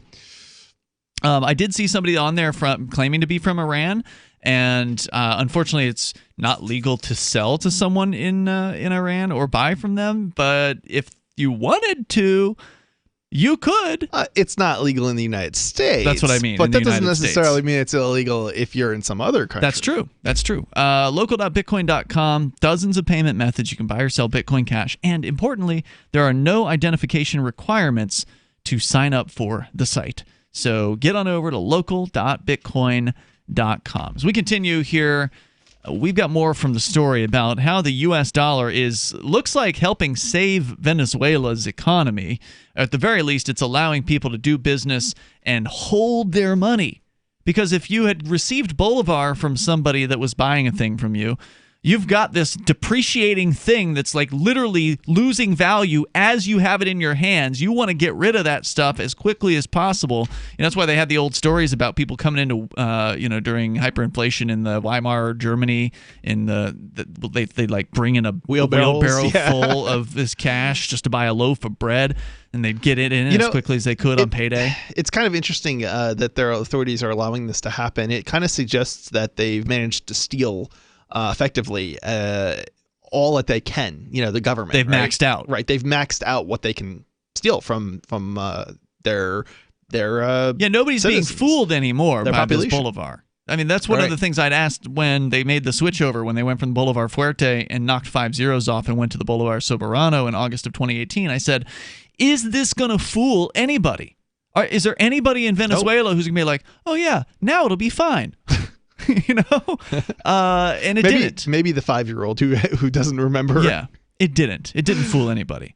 And so I think you may be right about that. And in fact, and I think they pointed out in this story coming up here, but not only is the government looking the other way, but they're also aware of it and sort of embracing it publicly. Even the president, Maduro, has spoken in favor of dollarization. After initially being against it, he's changed his tune. They need a new way to steal from their people. And until you recover your economy, there's nothing to steal. There's nothing to steal. And that's Great point. That's the problem. So the story continues from Bloomberg Businessweek, pointing out that business owners are hiding stacks of dollars. because they can't put it in a bank because even though the government is sort of looking the other way, it's not officially sanctioned. So there's no bank accounts that are allowed. What's interesting about Venezuela is that there's actually a wealthy population that profited off of the collapse of the economy. If you go to Venezuela, you can actually go and see these really, really amazing neighborhoods, like wealthy neighborhoods. Yeah, with gates around them. I with imagine. gates and everything else, and it's basically like the president's henchmen and all of these, the people party who men. are, immediately under him, and so it's not like this was not to somebody's benefit. It's always to somebody's benefit. Oh, of course, the political class always reaps the wealth of the right. They basically, guy. they words I can't use, but they cater to. They tell you what you want to hear. Yep. In order to get your vote, and then they steal as much from you as possible. Well, that's true everywhere. And they'll give you little bits back. Trinket. Yeah. They'll give you a little bit of food back, or they'll give you a little bit of medical care back, or they'll give you a little bit of whatever it is, that they told you, but they'll keep 90% of it. Increasingly, the bolivar is used mostly to pay for a few subsidized goods, such as subway tickets or gasoline, that cost less than a penny in a tank in the former petro state. The dollar has crept in for almost everything else. Hairstylists and window washers quote their prices in dollars. Juice and hot dog stands in Caracas are adorned with signs advertising that they accept payment in dollars or even via Zelle, the U.S.-based peer-to-peer payment system. It's not peer-to-peer. It's a bank system. Zelle is a I would think that wouldn't be legally operatable in Venezuela. They got an account somehow. Maybe it's their family members in the United States. Most of the U.S. companies seem to be blocking these states, IP addresses in these countries. So I'm kind of curious if they're using VPNs or Maybe. They must be getting around it somehow. When it comes to you getting food on the table for your family, you probably figure out a way around it. Yeah. Jose Gomez runs a corner store in a working-class Caracas neighborhood that's stocked with Brazilian sweets and liquors.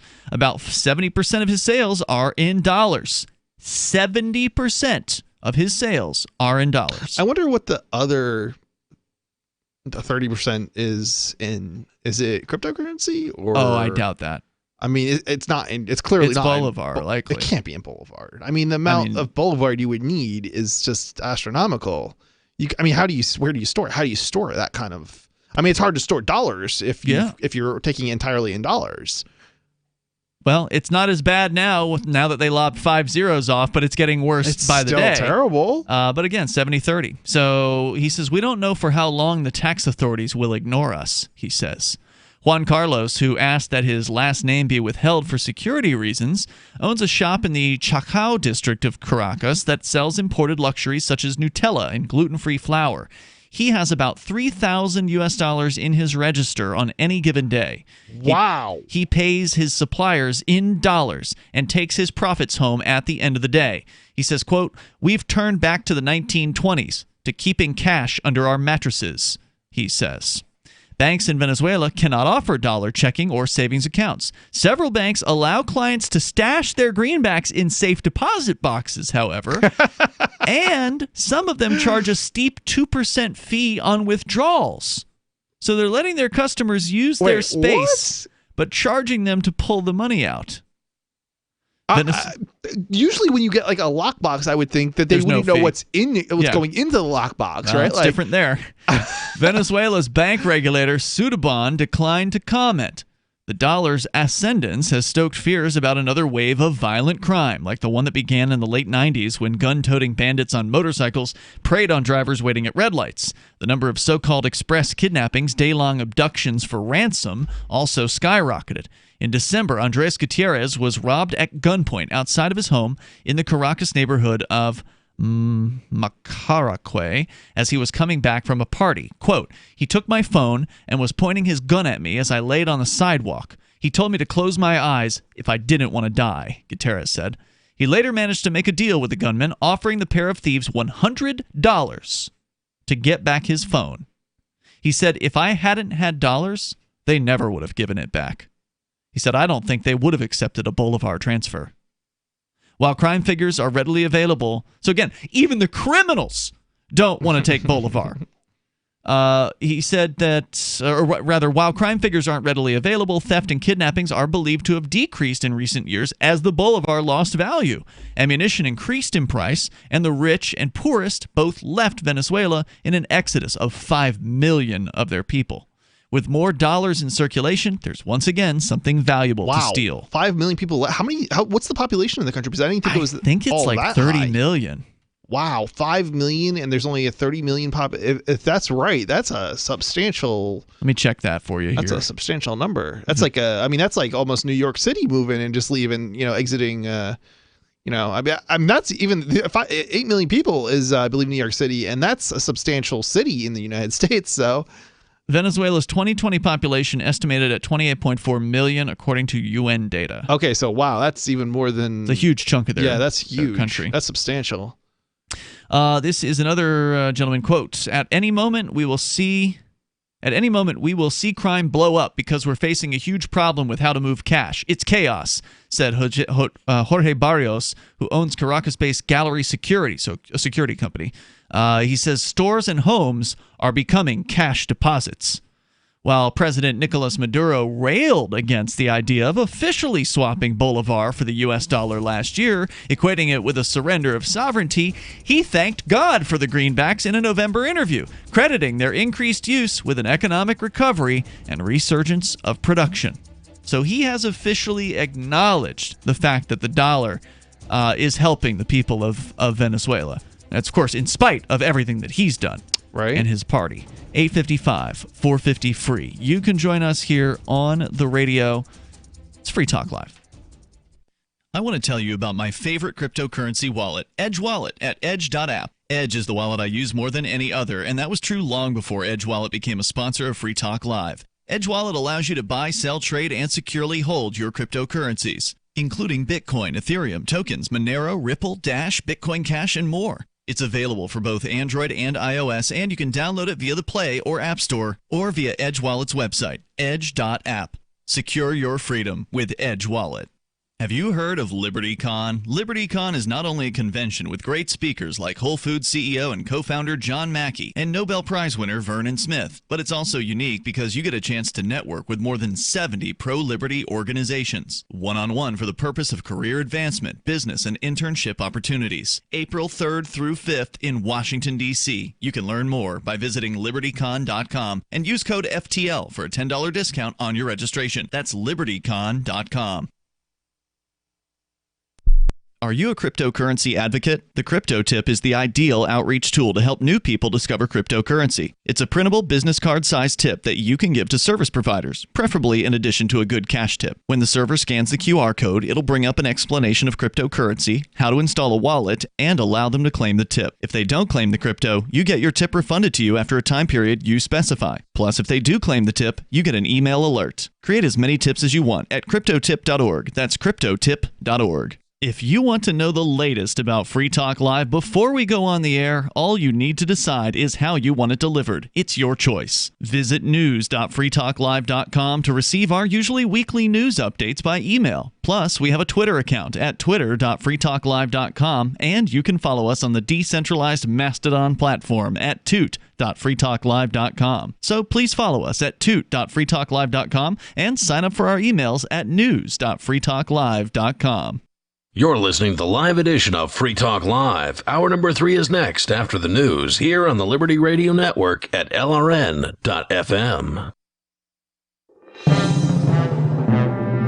This is the Liberty Beat, your daily source for liberty news and activist updates. Produced in partnership with the SNLS Network and listeners like you. Online at snlsnetwork.com. I'm Mick Murrow with your latest edition of the Liberty Beat. Gold is trading at $1,552, silver at $17.90, and Bitcoin is trading around $7,825. Today's gold, silver, and Bitcoin prices are brought to you by Brave Botanicals, high-quality kratom and CBD at reasonable prices with excellent customer service. Brave Botanicals is activist-owned and mission-driven. The Liberty Beat and Brave Botanicals believe so strongly in the power of kratom, we're giving it away for free.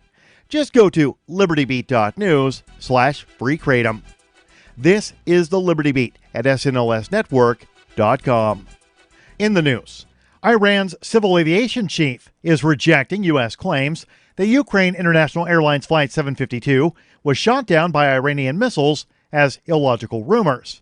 On Thursday, Newsweek was among the first U.S. media outlets to cite an anonymous Pentagon official, an anonymous senior U.S. intelligence official, and an Iraqi intelligence official in a report claiming that the Ukrainian jet that crashed shortly after taking off from Tehran was struck by an anti-aircraft missile system. Newsweek's report comes on the heels of a Reuters report, which indicated that the crash of the plane had suffered a technical malfunction and was not shut down. According to Times of Israel, the report quoted 5 unnamed security sources, 3 Americans, 1 European, and 1 Canadian, as saying the initial assessment is that Iran's explanation is accurate. However, an unnamed U.S. official later told Reuters the U.S. satellites detected the launch of 2 missiles before the plane crashed. Ever wonder where we find all the news to report right here on the Liberty Beat? Visit snls.news to get the world's most censored media published all in one place. Save yourself from the endless time spent searching for reliable alternative media. SNLS News makes it quick and easy. No ads, no clickbait, just raw headlines, 24 hours a day. Visit snls.news and get informed today without the corporate media spin. Your news now continues. It's no secret that Bill Clinton was friends with convicted pedophile Jeffrey Epstein. But not only were the pair friends, Epstein donated significantly to the Clinton Foundation and reportedly played a role in creating the Clinton Global Initiative. The Mind Unleashed reports that it's been widely known that the former president was a frequent passenger on Epstein's private jet, the Lolita Express. Clinton flew on the jet at least 26 times, sometimes with Secret Service and sometimes without. One of the most notable trips took Clinton to Africa in 2002, along with fellow passengers Kevin Spacey, Ghislaine Maxwell, and Ron Burkle. But now, thanks to photos obtained by The Sun, Clinton's adventures on the Lolita Express are more than just flight logs. According to a new National Bureau of Economic Research paper, approximately 100% of the costs associated with the tariffs on Chinese goods have fallen onto American importers and consumers. Activist Post reports it's a simple economic fact that those at the bottom of the production hierarchy, or the consumers, will pay cost increases for any reason. Tariffs are no exception. Research is consistently showing that the finite laws of basic economics don't get broken. In fact, the more government meddling in the issue, the worse it's getting. Free trade should be a human right, but governments of the world have taken it upon themselves to squash the freedom to trade with others for power and political gain. President Donald Trump has repeatedly and falsely claimed that China and other nations have paid the tariffs he levied on thousands of products over the past 2 years. But approximately 100% of those costs have fallen onto American buyers, according to the new National Bureau of Economic Research paper. Support for the Liberty Beat is brought to you by the Homestead Guru. The Homestead Guru is an educational website offering tips, tools, news, stories, and commentary on everything homesteading. Topics include green homes, gardening, animal husbandry, do-it-yourself, home remedies, alternative energy, survivalism, unschooling, and more. Those details are found online at thehomestead.guru. This is the Liberty Beat, powered by the SNLS Network at snlsnetwork.com. I'm Mick Murrow, reporting for the Liberty Beat, reminding you, spread liberty with a smile.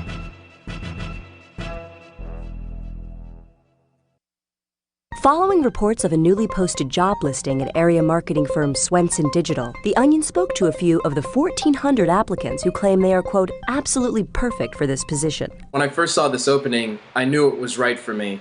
I've got tons of experience. I've got all the skills they're looking for. If you look at my resume, I've got everything they're looking for. I mean, I've held similar jobs like this in the past. I'm extremely driven. I really think this is going to work out. I've got a BA in marketing, which the posting said was recommended, so I think that'll bode really well for me. I've had plenty of team experience, and I think that would stand out. Not to mention the fact that I'm great with web design and HTML, and pretty proficient with Excel and PowerPoint. Also, I think the culture is very me, you know. I think I'd fit in well with the other employees. I also think I had a great resume and cover letter. I think as soon as they interview me, they'll see I'm the perfect candidate.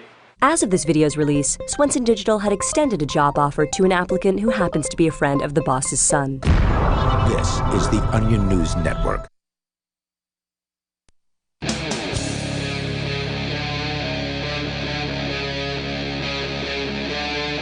Free Talk Live.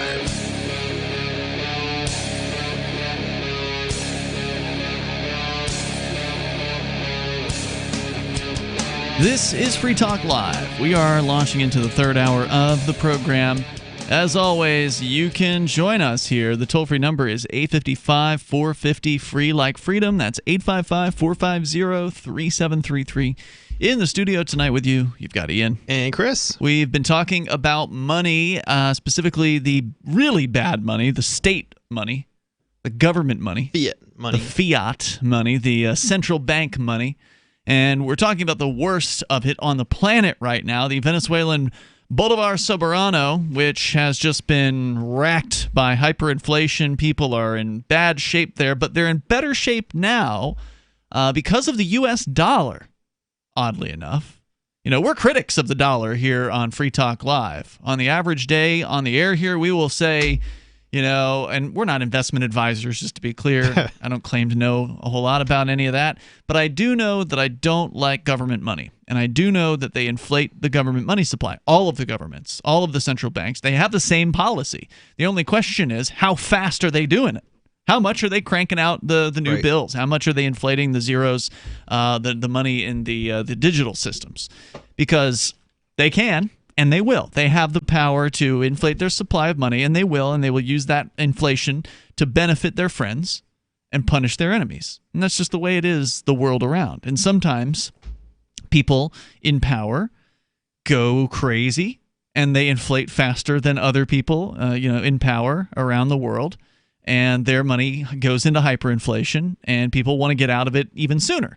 Because the average American, while they may understand at some level that there is inflation, they may not really grasp what it means.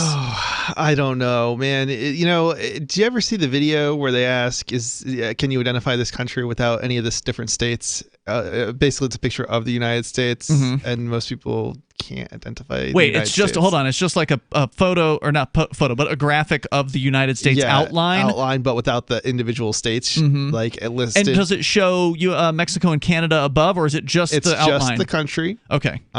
And most people can't identify. They the don't United know States. It's most people. I believe it was. Yeah. No. Most people cannot identify the country that they live in. Okay, but they must be able to identify the fact that this decade, their grocery cart costs more than it did a decade before If they've been around for 3 decades, you're asking 4 a lot. decades. People are not. It's sad that there's a few smart people out there, but most people are not that bright. It's the people that were around you and around me, probably are brighter than average. Your average individual, though, that they kind of segregate you in schools and so on. And especially if you go to a better school or you live in a better area, you're going to have more of those. I mean, I get what you're saying, that, obviously not everybody's the brightest bulb in the basket. Clearly, right? There's different people with different levels of intelligence. Parents that are, brighter are going to generally have better kids, and they're going to go to the areas which are better off and send them to better schools, and along with other people who are brighter. And you'd really and so you have end to up with, what you perceive as the people around you does not represent the average. But look, even if you're below average, you should know that you're spending more money now than you did in the past to buy the same amount of goods, look right? Look at the number of kids who graduate from high school who can't read. Okay, but that doesn't mean you can't identify the money that's coming out of your wallet. I mean, maybe I'm just an optimist, and I think that people, maybe I give people too much credit. I mean, I know that when I go to the grocery store and I buy a basket full of groceries, it costs more than it cost me a decade ago. A loaf of bread costs more than it cost a decade ago, and it costs way more than 2 decades ago. I think the reality is that if I were to ask my parents or my brothers, they probably would be like, they could identify that. And I'm not saying these people are smart. I'm simply saying that they're not average. I don't think that they would know how to define inflation, but I think they can observe inflation. I think they would observe that what they get for their money has gone down, but I don't necessarily think the average person on the street would. Sadly. So who can then? People who are, at least. You think you have to be above average intelligence? Average intelligence. Wow. All right. Well, if you want to weigh in on this, give us a call. What do you think? The toll-free number is 855-450-FREE. That's 855-450-3733. Mark's kind of got a similar view, and I don't think you have as bad as Mark does, where Mark kind of like really looks down his nose at people and he thinks people are stupid. I don't look down my nose at people. It's just, I'm not denying what I perceive, what I see. I think people are ignorant of the reason for it, but I think they can observe what's happening around them, right? Like humans are pretty good, no matter how dumb they might be, at detecting patterns, right? Like that's kind of what people do. They detect patterns. We're pattern recognition devices, basically. And you can recognize if you're getting screwed over, right? Like you can recognize if a thing costs twice as much. Average and above average, I agree. I think you're right. But I think people who are below average, that's the problem. And that's, that makes up obviously it's your average. So yeah, I think the average person probably can tell the difference between the grocery carts, but may not understand that it's government inflating the money supply that is a large cause of that change. I think people who are above average would not understand that actually. So they don't understand inflation is what you're saying. They don't understand inflation. Mm-hmm. I think it's only when you get maybe to the top 10% people start to understand inflation. I think part of that is true because the government schools misinform about that. Certainly the government schools don't help the situation any. No, they absolutely can make it worse because they tell people that inflation is a rise in prices. And that's not true. I would bet if we went down to the college in Keene here, I bet you most of the kids wouldn't be able to tell you what inflation was. I agree with you. I mean, and that's the thing. These are above. This is a group of people who are above average. Are they though? I mean, college is pretty typical these days, so I would say college is average. It is more so, but you still don't have. I would love to see the statistics. And Keene State is not an above average college. Yes, I would agree with you on that. But I think Keene State's like that's the school people send their kids to if they can't go anywhere. Do you happen to know what the statistics are for kids attending college and then graduating from college? I do not, because I know a lot of kids go to college, but they don't graduate from college. So they're probably the smart ones who figured out they can get a job and like not have to spend $100,000. I think it's a small percentage of them. You're right, and the other percentage of them realize they can't hack it or they get too drunk. They can't handle not getting a degree because they're not smart enough to go and make it on their own. Or right? they're just drinking every night and they can't get the work done. That happens those too. are the kids who usually drop out. That's what I'm talking because about. They're not really they don't have it all together. So if you want to comment, you're welcome to join us here. The toll-free number is 855-450-FREE, like freedom. What do you think about people's knowledge when it comes to inflation? A little bit more here from what's happening in Venezuela, where there's now an unofficial policy of look the other way from the government, where the president of Venezuela has even acknowledged that the greenback, he thanked God in November for the U.S. dollar, even though he won't allow the government to allow people to have bank accounts in the dollar. So it's sort of, now it's tolerated, but it's not embraced.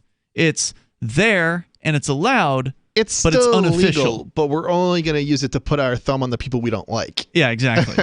And now if the regime were to follow in the footsteps of countries, this is, by the way, Bloomberg.com, if they were to follow in the footsteps of El Salvador or Ecuador that have formally adopted the dollar as their currency, Venezuelans would turn in their bolivar, which would be destroyed, exchanging them for dollars from the government's remaining reserves at a determined exchange rate. That would go a long way toward ending hyperinflation and restoring incentives to save and invest.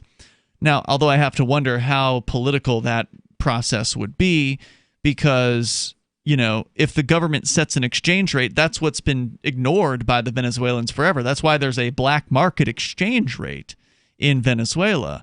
And the government for many years has had an official exchange rate, which was way different from what the black market exchange rate was. So nobody in their right mind would want to exchange through the government's means because they won't get as many dollars for their bolivar as they do in the black market. So there's more coming up here. If you want to share your thoughts, 855-450 free. One of the guys they quoted in the story says, "The government has turned a blind eye to this. Now we're living with ropes around our necks like fugitives." We got more coming up here, and you can join the discussion on the air with us. This is Free Talk Live. Free Talk Live is now on more than 200 radio stations nationwide. We've had more than 18 million podcast downloads, and we claim millions of listens a month. We're a multimedia ad venue with print, email, web, and terrestrial radio marketing platforms. We strive to have ad packages that cater to advertisers big and small. Contact me today at mark@freetalklive.com to see what we can do for you. mark@freetalklive.com. If you're a local advertiser, contact this station. But if you can service a national audience, contact me, mark@freetalklive.com. Do you want more businesses accepting Bitcoin Cash and Dash? Now with AnyPay, you earn passive income for every purchase at those businesses. Finally, a financial incentive to spread Bitcoin Cash and Dash. You made it happen, so you receive the rewards. Download the AnyPay Cash Register app and add your cryptocurrency wallet addresses. Then install it at a real-life business and tell us what you did at anypayinc.com. anypayinc.com.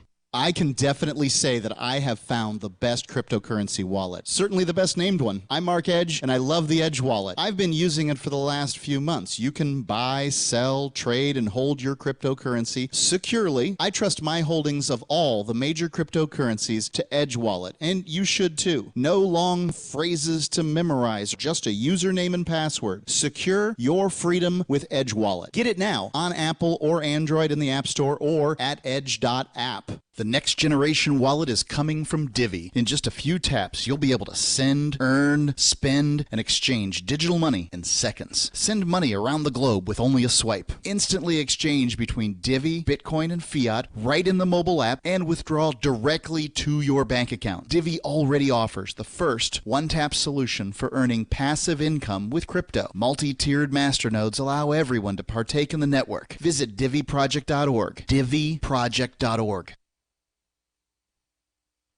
We have some good news. The indictments against Ross Ulbricht in the District of Maryland were dismissed with prejudice, meaning they can never be refiled. This is especially good because those indictments contain the only charge ever made that Ross engaged in murder for hire. This was a serious allegation that Ross Ulbricht denies. It was never prosecuted or ruled on by a jury, but was trumpeted by the federal government and the media as if it were proven fact. The Maryland court held these indictments for almost 5 years, poisoning Ross's case and leaving him under a cloud of unproven allegations.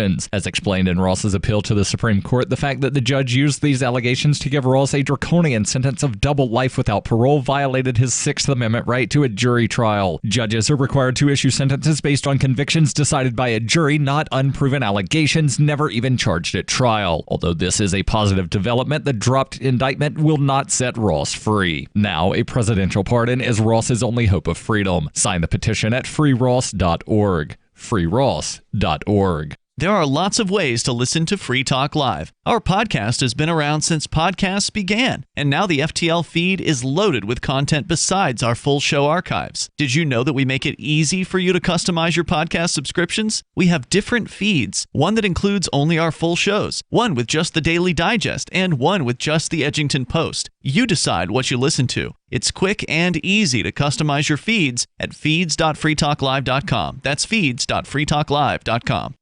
Do you want more businesses accepting Bitcoin Cash and Dash? Now with AnyPay, you earn passive income for every purchase at those businesses. Finally, a financial incentive to spread Bitcoin Cash and Dash. You made it happen, so you get the rewards. Download the AnyPay Cash Register app and add your cryptocurrency wallet addresses. Then install it at a real-life business and tell us what you did at anypayinc.com. anypayinc.com. Love what we do? Please help support our international satellite channels at patreon.lrn.fm. That's patreon.lrn.fm.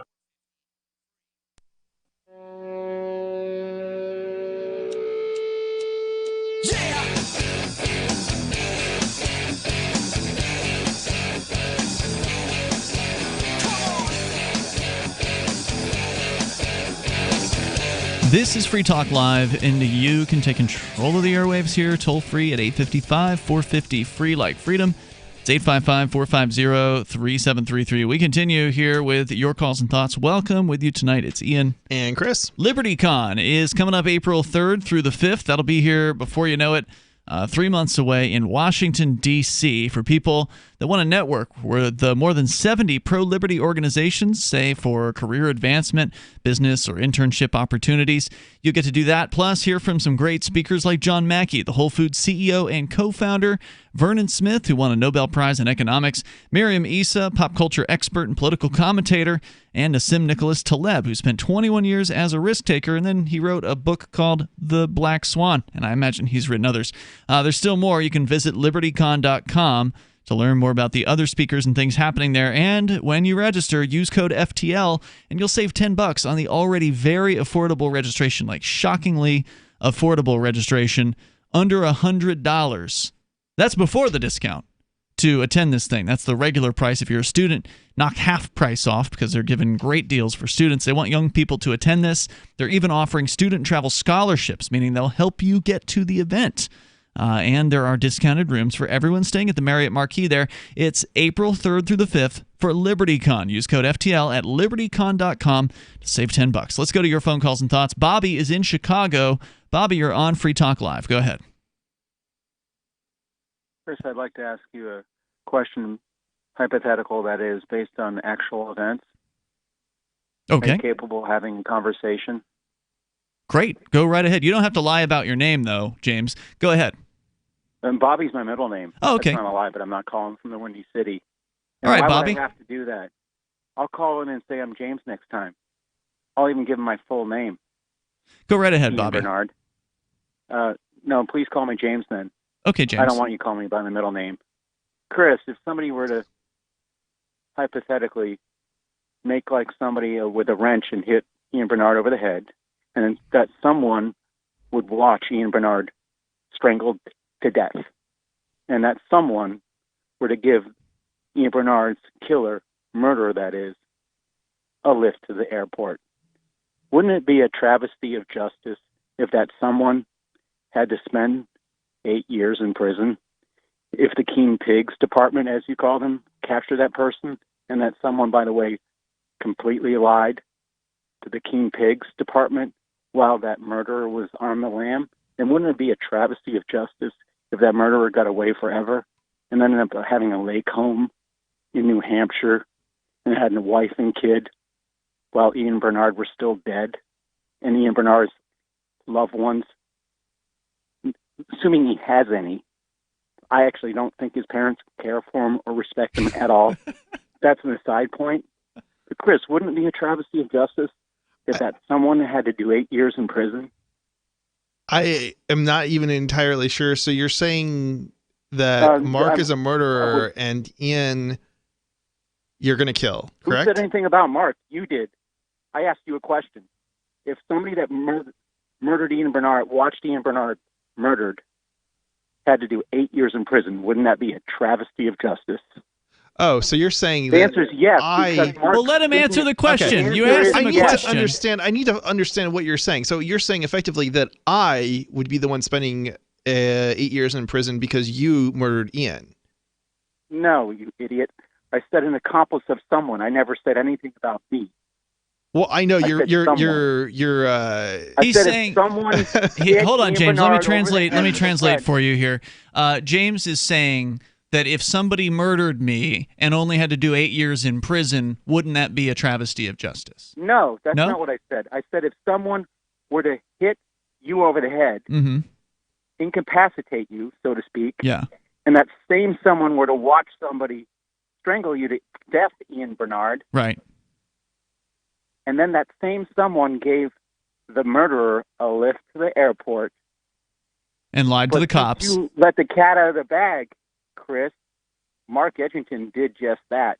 So I asked you, wouldn't it be a travesty of justice if somebody like Mark Edgington only did 8 years in prison? Okay, did you understand the question? It was a meandering, long question, but did you understand it?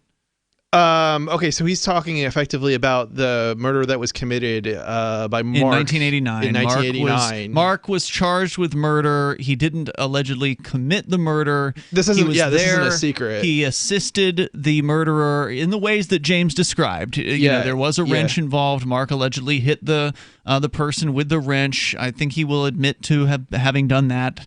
So I probably shouldn't say allegedly.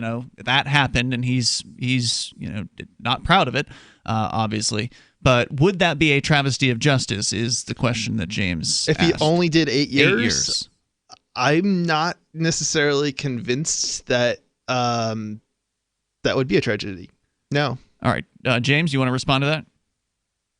Yeah, you're real sick in the head, and I like how you had to think about it because you had to think about your friendship with. How many years should he go to prison for? Slightest bit. I don't believe in throwing somebody in prison. No, I want to get his answer, Chris. How many years should he have gone for? Ian. Go ahead. Since you asked the question, Ian, Mark Edgington helped a murderer get away with it. Like I already alluded to, a murderer could literally have gotten away with it and grown up to have a wife and kid and have a nice lake house. The murderer in this case didn't get away with it. Yeah. Mark was a dumbass. You're switching it back to Mark Edgington, by the way. I never mentioned Mark's name. Well, how many years is appropriate? If it's not 8 to 9, how many do you want to see these people who assist a murderer? An accomplice to murder that helped a murderer get away while a murder was on lam could go to prison forever. Forever. Chris.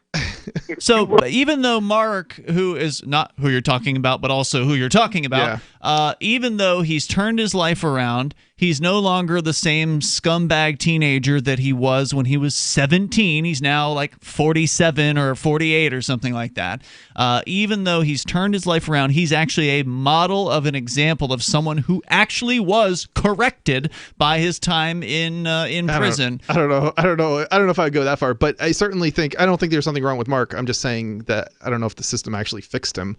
Well, but at the very least, he is a turnaround. He's come around to the fact that I don't even know. If he were in prison for the rest of his life, he wouldn't have had that chance. I don't even know if when he was committing the act, whether or not he thought it was like the right thing to do. If that makes any sense, I don't know. I haven't talked to him enough about it. But my understanding of what Mark has told me over the years about it was he was pretty impressionable and scared. And he made mistakes. Yeah. He screwed up. And somebody died. Right. I mean, I don't have, maybe you do, but I don't believe that somebody who has committed murder, the best solution is to throw them in jail and, throw away the key. I mean, I think this is, I agree with you. It doesn't justify, what they maybe did. No. But it doesn't help the world, right? I mean, it's one thing to try and protect the rest of society or other people, from future potential harm, but in most cases, murderers aren't necessarily going to be serial murderers. That's right. They don't even if they never recidivize. see a day in jail. Thank you for the call, James. Appreciate it. The toll-free number here is 855-450-FREE. That's 855-450-3733. You can take control of the airwaves here. Bring up whatever's on your mind. This is Free Talk Live.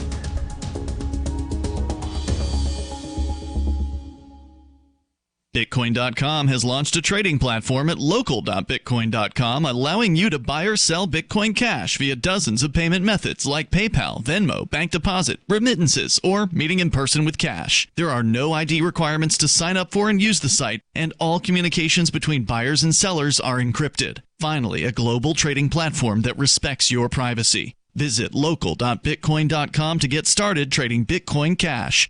local.bitcoin.com. Have you heard of LibertyCon? LibertyCon is not only a convention with great speakers like Whole Foods CEO and co-founder John Mackey and Nobel Prize winner Vernon Smith, but it's also unique because you get a chance to network with more than 70 pro-liberty organizations, one-on-one for the purpose of career advancement, business, and internship opportunities. April 3rd through 5th in Washington, D.C. You can learn more by visiting libertycon.com and use code FTL for a $10 discount on your registration. That's libertycon.com. It's the Onion Radio News. Raccoon leaders call for the loosening of garbage can lids. This is Doyle Redland reporting. In a 4 a.m. speech at the group's annual Washington, D.C. convention this morning, North American Raccoon Federation President Bristletail called upon homeowners to loosen the lids of their garbage cans, providing the ring-tailed mammals with greater access to discarded food scraps during nocturnal scavenging. Every time you seal a standard 30-gallon garbage can, as many as 6 raccoons are forced to go without their necessary daily supply of congealed baked beans, rancid cottage cheese chunks, and moldy cantaloupe rinds. The 26-pound varmint closed his speech with a stern warning that without raccoons, possums could take over the world. Doyle Redland for the Onion Radio News, online at theonion.com. This is the Onion News Network. My name is Jacob Hornberger. I'm president of the Future of Freedom Foundation, which Congressman Ron Paul awarded for having an outstanding freedom website. Write us at fff@fff.org, and we'll send you a free 3-month subscription to our monthly journal of libertarian essays and our booklet, Economic Liberty in the Constitution, which George Mason University economics professor Walter Williams praised in a recent column. That's fff@fff.org. LRN.FM now has a Discord. Discord is a free text and voice chat platform, and we now have our own server with a bunch of channels at discord.lrn.fm. You can join other listeners as they chat about various things during our live shows, or anytime, day or night. Discord software is available cross-platform, so you can have it on whatever device you want and take your chats anywhere. Join our Discord at discord.lrn.fm. That's discord.lrn.fm. Uncovering the secrets and exposing the lies. That's what the readers of freedomsphoenix.com get every day. freedomsphoenix.com, constantly providing the information, the real news about government policies, and the real relationship we all have with the coercive government. The real condition of the economy, innovations in technology, breakthroughs in energy, health, and computer science. Learn the truth well before it's admitted to in the lamestream media. The corporate media, nothing more than distributors of government propaganda, but now there's an alternative. freedomsphoenix.com. Constant news updates on the issues that affect your life in the most important ways. With liberty and property under constant attack, freedomsphoenix.com provides the understanding behind the propaganda, and it encourages the participation of its readers. Go to freedomsphoenix.com. That's freedoms with an S, phoenix.com. freedomsphoenix.com. The revolution between the ears has already happened. Now you can follow LRN.FM on the decentralized Mastodon social media platform at toot.lrn.fm, toot.lrn.fm.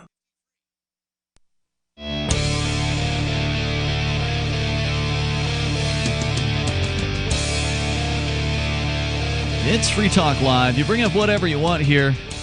Toll-free number is 855-450-FREE. That's 855-450-3733. Earlier, Chris, you were talking about the shocking level of ignorance that a lot of people in the United States have. And I'm sure it's worldwide as well. But, you know, going through government education is basically a process that is a dumbing down for people. It definitely does not allow people to shine brightly. Yeah. It does not encourage independent thought. It doesn't encourage people to improve themselves in any particular way. So we're going to talk a little bit about that because you cited some kind of a study, or maybe it was just an informal poll of people in the United States who had to identify, or were asked to identify, the United States on not a map, but just like a silhouette, basically, of the U.S. With no other countries connected to it, just on a white, backboard outline. Yeah, a black silhouette. I mean, you knew it was a country. Yeah. But which one? Right. Yeah, which one? So we'll talk a little bit about that. The toll-free number, if you want to join us, is 855-450-FREE. Also, I do want you to know about balance of nature. Now, it can be a challenge these days to eat right all the time, especially with travel and work schedules getting in the way, or maybe you just don't have the desire or time to shop and cook the right foods. So Balance of Nature can help you. They've got with 3 of their Balance of Nature fruit capsules and 3 veggie capsules, you get 10 servings of fruits and vegetables, and that's a lot of nutrition. For a limited time, you can get free shipping, plus Balance of Nature will give you the best pricing, and after your 3rd month, Balance of Nature will ship to you at no charge an additional set of fruits and veggies. Here's how you get that offer. You go to balanceofnature.com and use code FTL, like Free Talk Live. That's balanceofnature.com, code FTL. I think somebody put this in the Discord chat, and I'm sorry I don't remember who it was, but this is the video from Jimmy Kimmel. Came out August of 2019, and I have not actually, I've not actually screened this for profanity, but it's on ABC, so I'm pretty sure it's going to be safe for the air. It is only 2 minutes long, and it's entitled, Can You Name This Country? We did something fun and hopefully educational. We went out on the street with a map of the United States, and we blacked it out so you can't see the shapes of the states. And we asked people walking by to name this country. We want to know if people recognize this country right here. The United States? Okay, she got Good job. Oh, okay, good. It's like a blonde girl with big, sunglasses on, maybe in her mid to late 20s. I didn't know if that was a trick question. I got a little nervous. What country is it? This is America. Good job. Okay, all right. America? Right, you got it. This guy's turning it upside down. There's a country right now that's been all over the news. Trump tweets about it a lot. Okay, so that was the crew, the guys who were doing this thing. After a bunch of people had gotten it right, they then flipped it upside down, and now they're asking people what country it is. Yeah. I want to know if Americans recognize it by its shape. This is it right here. North Korea? Germany? These are all young people. Is this Canada? Maybe Australia if we put it. This is what I'm talking about. People don't even recognize the shape of the United States. This dude has a shirt on that says USA on it. Yeah, and it's funny because this is a trick question. Like, it's sort of like they're trying to trick you, right? Yeah. So like you think That's you why take they're on the streets. Right, you think you take a look at this, and it's like. And now they've got it actually rotated. So initially they'd rotated it to where it's upside down. Now it's rotated to where Maine and Florida, that side of the country, are at the bottom. And so they've rotated it again. Here we go. Yeah. So now, dude, this guy who they're asking is now rotating it on his own to look at it. No, it's not Australia. I don't think so.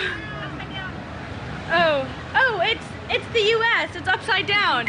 Who just helped you? My mom. Is your mom Lori She even needed assistance. Yeah.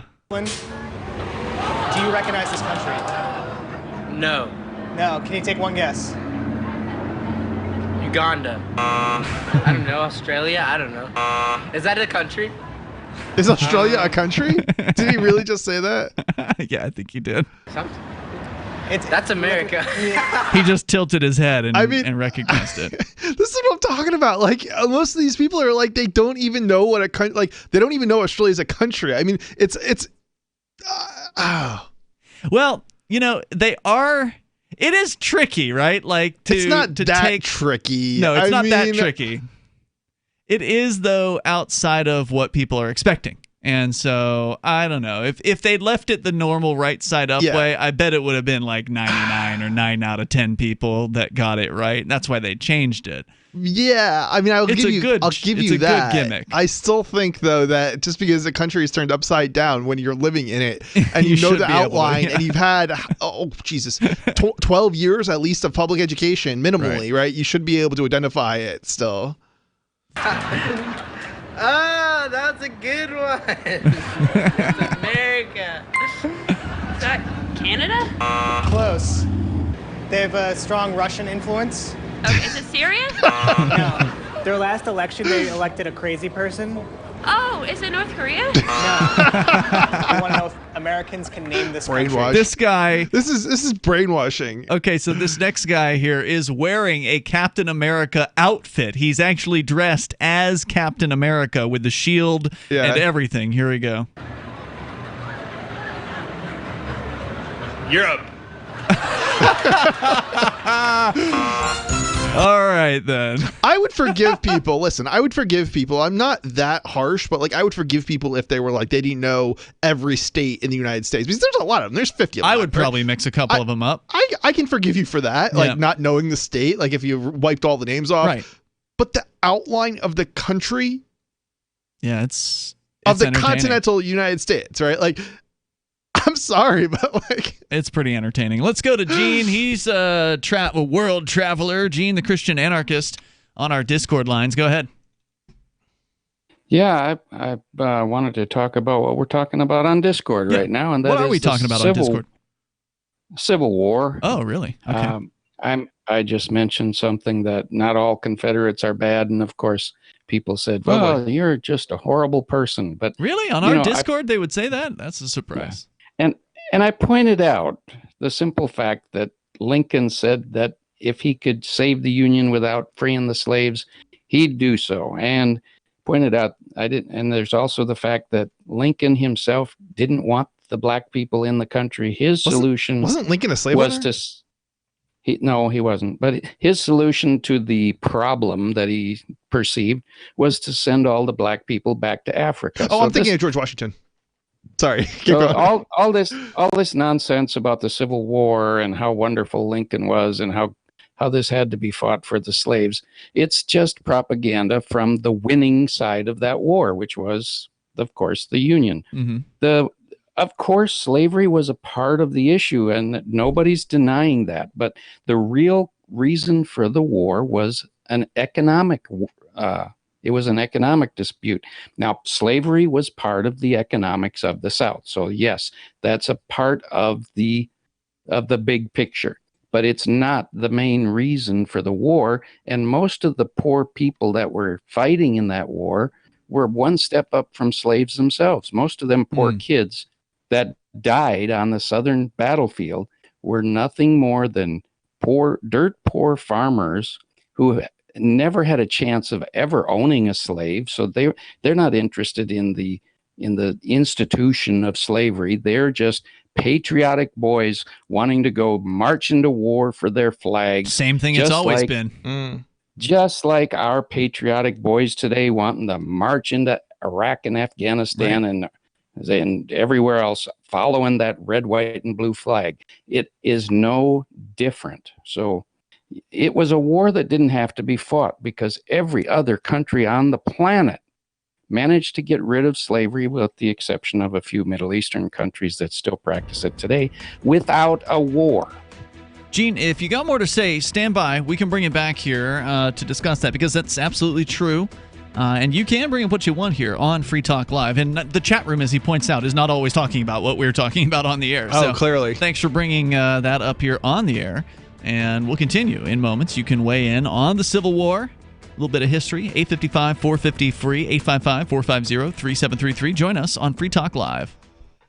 Most of you know that heart disease is the #1 silent killer in the U.S. What if I told you for just $54.95 a month you could fight against heart disease naturally? At Heart and Body Extract, we've been helping thousands of people get back to a healthier heart. Don't just take my word for it. Check out all of the success stories at hbextract.com, or to order, call 866-295-5305. That's 866-295-5305. hbextract.com. Don't risk it when you can take charge of it. If you owe money to the IRS, you need to hear this. The IRS is cracking down on those who owe back taxes. It starts with a devastating letter, and if you don't act immediately, you could find yourself having your wages garnished or have a lien placed on your property. But there's a solution. Tax 10,000 can help. Avoid enforced compliance, where these holds on your income and seizure of your home could become a nightmare that just won't end. Call 800-239-9957 now and speak to one of our experts. 800-239-9957 is the number to link you directly to a tax resolution specialist who will negotiate with the IRS on your behalf. Working through the IRS Fresh Start program, all the forms will be handled for you. All you have to do is make the toll-free call. 800-239-9957. Find out if you qualify and possibly save yourself thousands of dollars, not to mention a lot of headaches. It could be the best call you've made today. That number again, 800-239-9957. The service does not provide tax settlement or legal services. We will refer you to a company that does provide such services. Often the IRS will not agree to any reduction in the amount owed. Not all taxpayers who owe more than $10,000 will qualify for a tax reduction program. Hunters, anglers, campers, and survivalists. Get back to nature. Expand your horizons with the highest quality, most versatile, unique slingshots and sling bows on the market at slingbow.com. Slingbow products are compact and models start from just $17.98. They're perfect for your bug out bag or storing in your vehicle. Give yourself and your loved ones the excitement and tradition of Slingbow, a new frontier in archery and truly modern twist on this primitive survival tool. Feel the thrill only at slingbow.com. Why did you move to the Shire? I moved here to the Shire because there's other people around who take liberty just as seriously as I do. I moved to the Shire because I saw videos of people challenging authority and thought that I could get support myself. It called to me, like, do this right now. I wanted to be around people like me who got it. And once I got here, I knew there was nowhere else that I wanted to be. I've always wanted to change the world. So I moved to the Shire to join people who were actually working towards doing the same thing.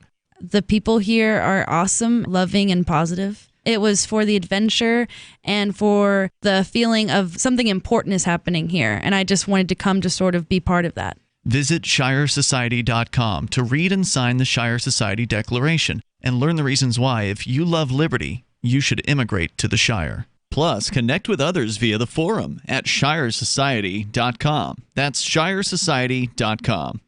The LRN.FM social media channels have been revamped. We've eliminated Facebook and focused on other platforms like Twitter and Mastodon, the decentralized alternative to Twitter. On our accounts, you'll find posts from multiple LRN.FM show hosts together in one place. Follow us on Twitter at twitter.lrn.fm, or better yet, move to the decentralized Mastodon social media platform at toot.lrn.fm, toot.lrn.fm. I think you'll like it. Bitcoin.com has launched a trading platform at local.bitcoin.com, allowing you to buy or sell Bitcoin Cash via dozens of payment methods like PayPal, Venmo, bank deposit, remittances, or meeting in person with cash. There are no ID requirements to sign up for and use the site, and all communications between buyers and sellers are encrypted. Finally, a global trading platform that respects your privacy. Visit local.bitcoin.com to get started trading Bitcoin Cash. local.bitcoin.com. This is the Liberty Radio Network, broadcasting the latest liberty-oriented audio content 24 hours a day at LRN.FM.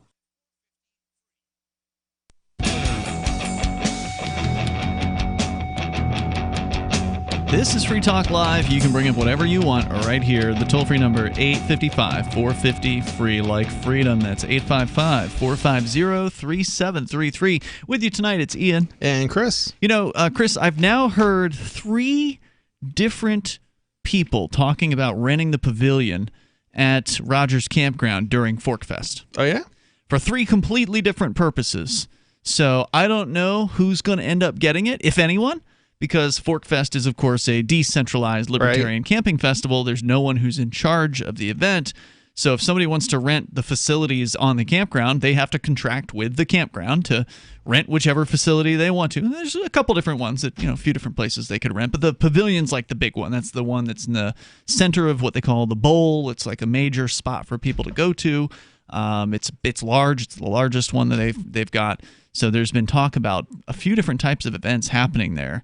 And it's going to be interesting to see how it pans out. Like, is someone going to rent the pavilion? And if so, what are they going to do with it? And how many days are they going to rent it for? I don't know. It's never happened before at Forkfest, but the event's growing. Interest in the event is growing. And that means new things are going to happen in 2020. It's going to be exciting You're Forkfest 2020. Right? You're going to be attending. I will definitely be there. I will be there for the entire week this year. Because didn't you miss a little bit of it this year? I have not successfully attended a single Forkfest for the entire time. Not because I didn't want to be there, but because of other conflicting events that yeah, I mean, it's when you're sponsoring other stuff and you have to go and give talks at other events, it's like you guys do Linux conventions, and we go to a lot of events, conventions with Linux Penguin free software, right for my company, and I sometimes give talks, right, and sometimes Bob gives talks, and or we also sponsor these events, and we have our table and at these events and kind of promoting the company, and so you're excited. You're going to be coming to Forkfest. Excited. 4. Some are calling it the Flippening because they're not only has it moved from before the Porcupine Freedom Festival now to after the Porcupine Freedom Festival. It's also, some think it may actually surpass the Porcupine Freedom Festival in number of attendees. It very well might. We've seen a lot more marketing this year than we have in there hasn't really been marketed at all in past years. Not I think much. We did the flyer. There was a flyer that was somebody put out one year, but other than that, at the Porcupine Freedom Festival. The Porcupine, but that was after the Forkfest. So right. no one could attend that year. And the same thing was true in 2019, where we did the sporks. There was like this camping forks, spoon / knife thing that we had made with the forkfest.party URL emblazoned across it, and that was in the bags at the Porcupine Freedom Festival. But as you pointed out, by that point, Forkfest was over, so we were advertising for Forkfest 2020. Right. So hopefully that did raise some awareness, and I've seen you've been advertising on the Linux Mint website for Forkfest. I have. I also sent an email out to the Think Penguin mailing list. We got a couple of new faces in the Telegram room as a result of that. So yeah, I mean it's growing. It's definitely slowly. growing. Definitely growing. And so it'll be interesting to see what crops up, because each individual that attends Forkfest decides what to do. Do you just want to go and camp and hang out with other like-minded, liberty-oriented folks? Or do you want to put something on? Do you want to, put on a seminar or a band, have a band play, or put on a gaming night or a poker table, or, put on a play or something? There's a bunch of different things that you could do. It's really up to you. What you want to happen. There's been debates in the Forkfest chat room about a couple of things. Recently, people were debating vaccines, and I was like, hey, maybe you could have this debate at the event. Yeah, I don't want to go there. So that could happen. You have a debate, whatever. And people that want to come to it will come to it, and people that don't want to, they won't. And that's fine, because there's always other things to do. Absolutely. When you're at these places. So check out forkfest.party. It's going to be happening in late June. It starts June 29th and goes through July 5th. And that means it will include Independence Day, and that means it will include fireworks this year. So I think it's shaping up to be the best one yet. Yeah, it's going to be fantastic. Forkfest.party. Go check it out there. It's the number one thing is definitely the people who are attending this event. It's not really anything else. It's a good group. I love the fact last year that we had crypto at every vendor that was there was taking it. And that was a huge factor, and I hope that we get more crypto people out there this year. That's one thing we got to do, is we got to get it marketed towards that community. It's one area that nobody has attempted to market to, as far as I know. Well, there aren't any crypto camping festivals that I know of, except for this one. No. So yeah, I mean, it's funny because it's not even really a crypto camping festival. It just is a camping festival with crypto. Everybody taking crypto. Right. Let's go back to Gene, the Christian anarchist, and he is on our Discord with us here. Gene, you called in about the Civil War and the end of slavery and how it ended sort of naturally through the marketplace in other places where they didn't need to have a civil war in most of the rest of the world. Go ahead. Right. And pointing out that the Civil War wasn't primarily about slavery. It was secondarily about slavery.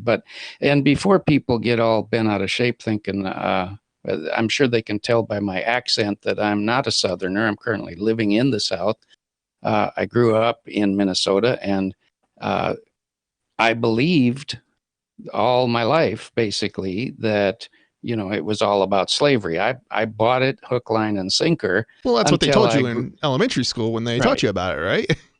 Until I grew up and started checking into it with an open mind and looking at the actual words of Lincoln himself, it's pretty clear, if you have an open mind, that slavery could have been abolished without all those deaths. And they were primarily a bunch of young kids, just like today. They didn't know what the heck they were fighting over. And not only that, but there were not a lot of black people, but there were some black people in the South that managed to get wealthy and become slave owners themselves. So, this whole issue of slavery being used to dump a bunch of guilt on white people, I mean, yes, it was a bad thing, but there was slavery all throughout the world, and it was black people, Chinese people, every other kind of people that were owning slaves as well. It wasn't just white people. Yeah, it definitely wasn't a racial thing. I mean, it was in the United States, but it wasn't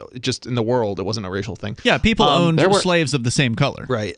It's actually interesting, and I don't really, I don't recall all the details, but wasn't even after slavery was abolished in the United States, didn't a lot of people go? I forget what the country was like. Was it Liberia? Liberia. Yeah, they went back to Liberia, and then they owned slaves of other black people there as slaves. Well, I'd point out that after the Civil War was over, the slavery was only abolished in the South, and there were a few northern states that actually had some slavery for several years after the Civil War. Really? So this goes to show that it was not specifically about freeing the slaves. Because even after the end of the Civil War, there were some slaves in the North. And there were certain states, I can't remember which ones they are, but anybody who wants to go to Google can figure this out for themselves.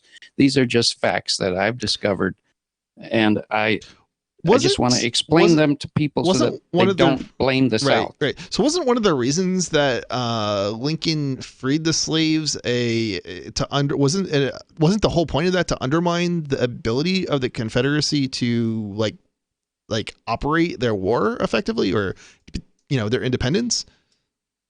Well, there wouldn't have been a war if it wasn't for embargoes and things like that the North were putting on the South, and it was economic, but offhand I can't tell you the exact reasons. But well, didn't you read the quote earlier, or at least allude to the quote of Lincoln in his address, where he said if he could have kept the country together by keeping slavery, he would have done that? Yeah, but it wasn't even exactly. I thought it was more detailed than that. In that because when he freed the slaves, wasn't it just the Southern slaves? That's right. Yeah, that's what he just pointed out. And so the objective wasn't to free black people; it was or free slaves. It was actually like an economic to weaken the South, so they couldn't have their independence. Yeah, sounds totally possible. And we lost more people in the Civil War than any other war, including World War II. Really? Any of them. So is that right? More than World War II. We come in at the tail end though of the World War I and World War II though? No. Well, was it? I don't know. I think if you add up World War I and World War II together, they do not equal the number of lives lost in the Civil War. Yeah, I can believe it. It's amazing. I think we did a lot of supplying of the UK and so on to fight. Well, I didn't do it. I wasn't here. Good point. I obviously wasn't here, and I'm also not the government, and I wouldn't have any other way. But. Gene, thank you for the call tonight. I appreciate the perspective. That's Gene, the Christian anarchist. You want to talk to him? He's hanging out pretty much every night in our Discord server. You can go to discord.lrn.fm, hop in there. Don't forget to follow us on our video streaming platforms. We're on DLive at dlive.lrn.fm. and twitch.lrn.fm. DLive, we are within striking distance of 1,000. I think we're at 997 followers there. So it's moved up a little and it's moved back a little. So it's 2 steps forward, 1 step back. So follow us there at dlive.lrn.fm and check Chris out over at freedomdecrypted.com. We'll see you tomorrow. Balance of nature, changing the world one life at a time. I've always been high energy, just going, and I turned 40 last November, and I was tired all the time. Now, taking the balance of nature, I just feel good. I have energy when I get home to still wrestle with my kids and do the honeydews at home. It's nice. I can tell that it just restored me to feeling normal, which is great. Experience the Balance of Nature difference for yourself.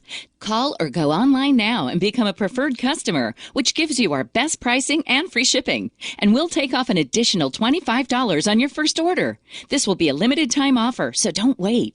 Call 800-2468-751. That's 800-2468-751. Or go to balanceofnature.com and use discount code FTL. Is oral health important to you? If you don't like your own teeth, fresh breath, or kissing people, then by all means stop listening. Several years ago, I met Jessica Armand, founder and CEO of My Magic Mud, and I became passionate about the product that she created and never want to live without it. It's clinically proven to whiten teeth, but I find it does much more. They want you to love My Magic Mud as much as I do, so they're giving you a money-back guarantee plus 20% off. Go to mymagicmud.com and use coupon code FTL20 at checkout. mymagicmud.com, FTL20. Some of you asked, and now we've delivered. LRN.FM's live Keene, New Hampshire studio shows are now streamed in HD on Twitch. Visit our channel at twitch.lrn.fm and give it a follow. If you have Amazon Prime, you get 1 free subscription on Twitch. If you use it on our channel, Twitch will give LRN.FM a monthly piece of your Prime subscription cost. So please watch, follow, share, and subscribe to twitch.lrn.fm. That's Twitch.